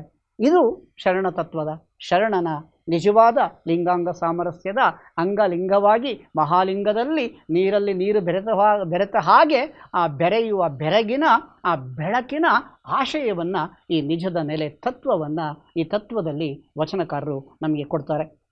ಅದಕ್ಕೆ ಹೇಳ್ತಾರೆ, ಜಲದಲ್ಲಿಯ ಚಂದ್ರನ ಚಲನೆ ಜಲದಲ್ಲಿಲ್ಲದೆ ನಿಜ ಚಂದ್ರನಲ್ಲಿ ಇಲ್ಲವಯ್ಯ. ನೋಡಿ ಇನ್ನೊಂದು ವಚನ, ಜಲದಲ್ಲಿಯ ಚಂದ್ರನ ಚಲನೆ. ನೀವು ರಾತ್ರಿ ನೀರಿನಲ್ಲಿ ನೋಡಿದಾಗ ಆಕಾಶದಲ್ಲಿ ಹೊಳಿತಾ ಇರ್ತಕ್ಕಂಥ ಚಂದ್ರನ ಪ್ರತಿಬಿಂಬ ಪ್ರತಿಫಲನವಾಗಿ ನೀರಲ್ಲಿ ಗೋಚರವಾಗ್ತದೆ. ಆದರೆ ಈ ಗೋಚರವಾಗ್ತಕ್ಕಂಥ ಪ್ರತಿಫಲನ ನಿಜವೇ ಅಲ್ಲವೇ ಅಂದರೆ ಅದು ಅಲ್ಲ. ಒಂದು ರೀತಿ ಚಿತ್ರತುರುಗ ನ್ಯಾಯ ಅಂತೀವಿ ನಾವೇನು. ಚಿತ್ರದಲ್ಲಿರ್ತಕ್ಕಂಥ ಕುದುರೆನ ತೋರಿಸಿ ಇದು ಕುದುರೆನ ಅಲ್ವಾ ಅಂದರೆ ಅಲ್ಲ ಅಂತಾರೆ, ಕುದುರೆ ಅಲ್ಲ ಅಂದರೆ. ನಿಜವಲ್ಲೂ ಕುದುರೆ ಅಲ್ವಾ ಅಂದರೆ ಹೌದು, ಅದು ಕುದುರೆಯೂ ಹೌದು, ಕುದುರೆಯ ಏನು ಪ್ರತಿಬಿಂಬವೂ ಹೌದು ಅನ್ನೋ ಹಾಗೆ. ಹಾಗೆ ಘಟದಲ್ಲಿಯ ಪ್ರತಿಬಿಂಬಗಳು ಘಟದಲ್ಲಿಲ್ಲದೆ ಬಿಂಬದಲ್ಲಿಲ್ಲ ನೋಡಯ್ಯ. ಘಟದಲ್ಲಿಯ ಪ್ರತಿಬಿಂಬಗಳು. ಅದಕ್ಕೆ ಬಸವಣ್ಣವ್ರು ಇನ್ನೊಂದು ಕಡೆ ಹೇಳ್ತಾರೆ ಏನಂದರೆ, ಕನ್ನಡಿಯ ನೋಡುವ ಅಣ್ಣಗಳಿರ ನಿಮ್ಮ ನೋಡಿರೆ ಜಂಗಮವ ನೋಡಿರೆ. ಕನ್ನಡಿಯ ನೋಡುವ ಅಣ್ಣಗಳಿರ ಜಂಗಮವ ನೋಡಿರೆ. ನಾವು ದಿನ ಬೆಳಗಾಗಿದ್ದು ಕನ್ನಡಿ ನೋಡ್ಕೋತೀವಿ, ಬಟ್ ವಾಟ್ ಯೂಸ್? ಅದನ್ನು ನಾವು ಒಳಗನ ನಾವು ಯಾವತ್ತಾರು ನೋಡ್ಕೊಂಡಿದ್ದೀವ? ನಾವು ದಿನ ಸ್ನಾನ ಮಾಡಿ ಮೈ ಮೇಲೆ ಕೊಡೆ ತೊಳ್ಕೊತೀವಿ, ನಾವು ಒಳಗಡೆ ಇರ್ತಕ್ಕಂಥ ಕಲ್ಮಶ ಒಳ ಮನಸ್ಸನ್ನು ನಾವು ತೊಳ್ಕೊಂಡಿದ್ದೀವ? ಇದು ಇಲ್ಲಿ ಬರ್ತಕ್ಕಂಥದ್ದು. ಅದಕ್ಕೆ ಜಲದಲ್ಲಿಯ ಚಂದ್ರನ ಚಲನೆ ಜಲದಲ್ಲಿಲ್ಲದೆ ನಿಜ ಚಂದ್ರನಲ್ಲಿ ಇಲ್ಲವಯ್ಯ. ಘಟದಲ್ಲಿಯ ಪ್ರತಿಬಿಂಬಗಳು ಘಟದಲ್ಲಿಲ್ಲದೆ ಬಿಂಬದಲ್ಲಿಲ್ಲ ನೋಡಿಯ. ಜಲದಲ್ಲಿಯ ಚಂದ್ರನ ಚಲನೆ ಘಟದಲ್ಲಿಯ ಪ್ರತಿಬಿಂಬ ನಿಜವಲ್ಲ ನೋಡ ಕಪಿಲ ಸಿದ್ಧ ಮಲ್ಲಿಕಾರ್ಜುನ. ಇದನ್ನೇ ಸಿದ್ದರಾಮೇಶ್ವರರು ನಿಜದ ನೆಲೆಗೆ ಸಲ್ಲುವ ಶರಣನ ಷಟ್ಸ್ಥಳದ ಈ ಒಂದೊಂದು ಸ್ಥಳದಲ್ಲಿ ಸಾಗುವ ಆ ಪಯಣದ ಸ್ಥಿತಿಯನ್ನು ವಿವರಿಸಿದ್ರೆ, ಅಮುಗಿರಾಯಮ್ಮ ನಿಜದನುಭವವನ್ನು ವಿವರಿಸುವ ರೀತಿ ಇದೆಯಲ್ಲ, ನಿಜವರಿದ ವಿರಕ್ತನು ನಿಜಾನುಭಾವಿ ಎಂದು ನುಡಿವನೆ. ನೋಡಿ, ಆ ಐಕ್ಯ ಸ್ತರಕ್ಕೆ ಓದೋರು ಶಬ್ದ ಮುಗುದನಾದೇನೋ ಅಂತಾರೆ ಬಸವಣ್ಣ. ಪರಮಹಂಸರು ವಿವೇಕಾನಂದನಿಗೆ ನಿನ್ನ ದೇವರನ್ನು ನೀನು ಕಾಣಬೇಕೇ ಹೊರತು ನಾನು ನಿನಗೆ ಕಾಣಿಸೋದಕ್ಕೆ ಸಾಧ್ಯ ಆಗಲ್ಲ. ಆ ರೀತಿ ಬಸವಣ್ಣ ದಾರ್ಶನಿಕ ವ್ಯಕ್ತಿಯಾಗಿ ತಾನು ಭಕ್ತ ಸ್ಥಳದಿಂದ ಐಕ್ಯ ಸ್ಥಳಕ್ಕೆ ಹೋಗಿ ಮತ್ತೆ ವಾಪಸ್ ಭಕ್ತ ಸ್ಥಳಕ್ಕೆ ಬಂದು, ನೀವು ಈ ಸ್ಥಳದ ಈ ಮಾರ್ಗದಲ್ಲಿ ಮುಂದುವರೆದ್ರೆ ನಿಮ್ಮ ಅಂಗ ಆ ಮಹಾಲಿಂಗದ ಘನದಲ್ಲಿ ಘನವಾಗಿ, ಬಯಲಲ್ಲಿ ನಿರ್ಬಯಲಾಗಿ, ಆ ಬೆಳಕಿನಲ್ಲಿ ಒಂದು ಬೆಳಕಾಗಿ, ನೀರಲ್ಲಿ ನೀರು ಬೆರೆತ ಹಾಗೆ ಅಂಗವೇ ಲಿಂಗವಾಗಲು ಸಾಧ್ಯ ಅನ್ನೋದನ್ನು ತೋರಿಸ್ಕೊಟ್ರು. ಅದನ್ನು ಅಮುಗಿರಾಯಮ್ಮ ಹೇಳ್ತಾಳೆ, ನಿಜವ ನರಿದ ವಿರಕ್ತನು ನಿಜಾನುಭಾವಿ ಎಂದು ನುಡಿವನೆ. ಈ ನಿಜದ ನೆಲೆಗೆ ಹೋದ ವ್ಯಕ್ತಿ ತಾನೇ ನಿಜಾನುಭಾವಿ ಅಂತ ಹೇಳಲ್ಲ. ಯಾಕೆಂದರೆ ಅವನ ನಿಜವನ್ನು ಅವನು ಅರಿಬೇಕೇ ಹೊರತು ನನ್ನ ನಿಜವನ್ನು ಇದು ನಿನ್ನ ನಿಜವೇ ಆಗುತ್ತೆ ಅಂತ ಹೇಳಲಿಕ್ಕೆ ಆಗಲ್ಲ. ಅತ್ಯುತ್ತಿಷ್ಟ ಶಾಂಗುಲನೆಂಬ ಘನವರಿದು ಕತ್ತಲೆಯ ಮನೆಯಲ್ಲಿ ಮಧುರವ ಸವಿದಂತೆ ಇರಬೇಕು ಕಾಣ ಅಮುಗೇಶ್ವರ.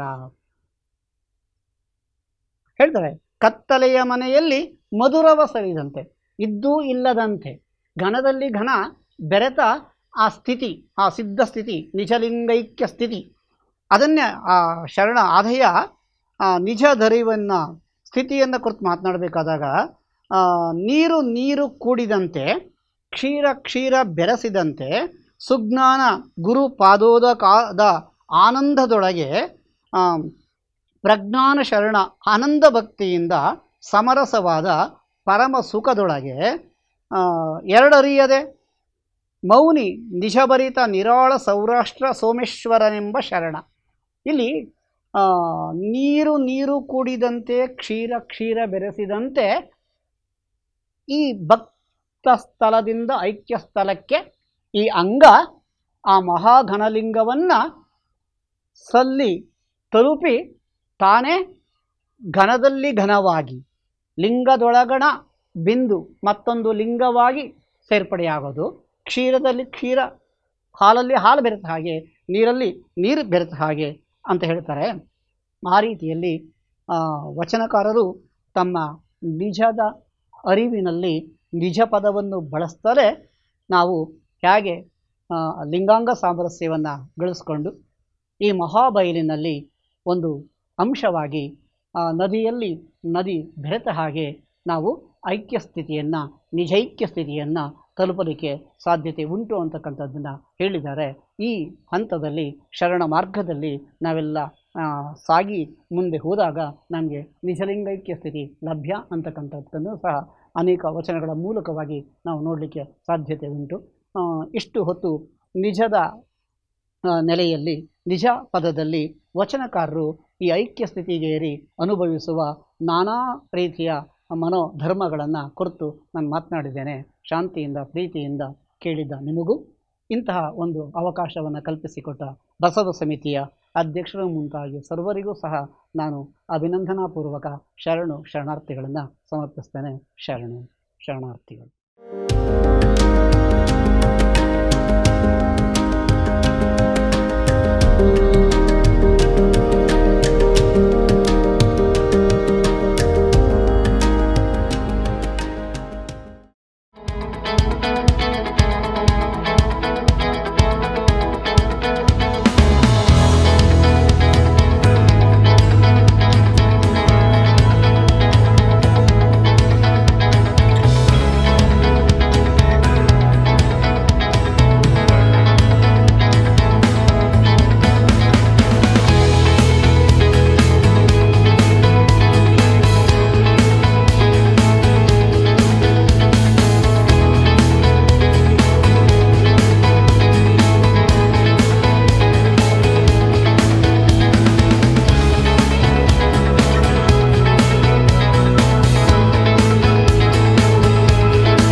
ತಾನರಿಯಬೇಕಲ್ಲದೆ ತನ್ನಲ್ಲಿ ಅರಿವು ಸ್ವಯವಾಗಿರಲು ಅನ್ಯರಲ್ಲಿ ಕೇಳಲುಂಟೆ.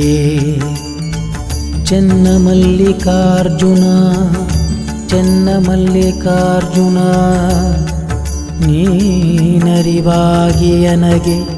ಮುಂದು ದೋರಿದ ಕಾರಣ ನಿಮ್ಮಿಂದ ನಿಮ್ಮನರಿವೆನು ನಿಮ್ಮಿಂದ ನಿಮ್ಮನರಿವೆನು ನಿಮ್ಮಿಂದ ನಿಮ್ಮನರಿವೆನು. ಚೆನ್ನಮಲ್ಲಿಕಾರ್ಜುನ ಚೆನ್ನಮಲ್ಲಿಕಾರ್ಜುನ ಚೆನ್ನಮಲ್ಲಿಕಾರ್ಜುನ ಚೆನ್ನಮಲ್ಲಿಕಾರ್ಜುನ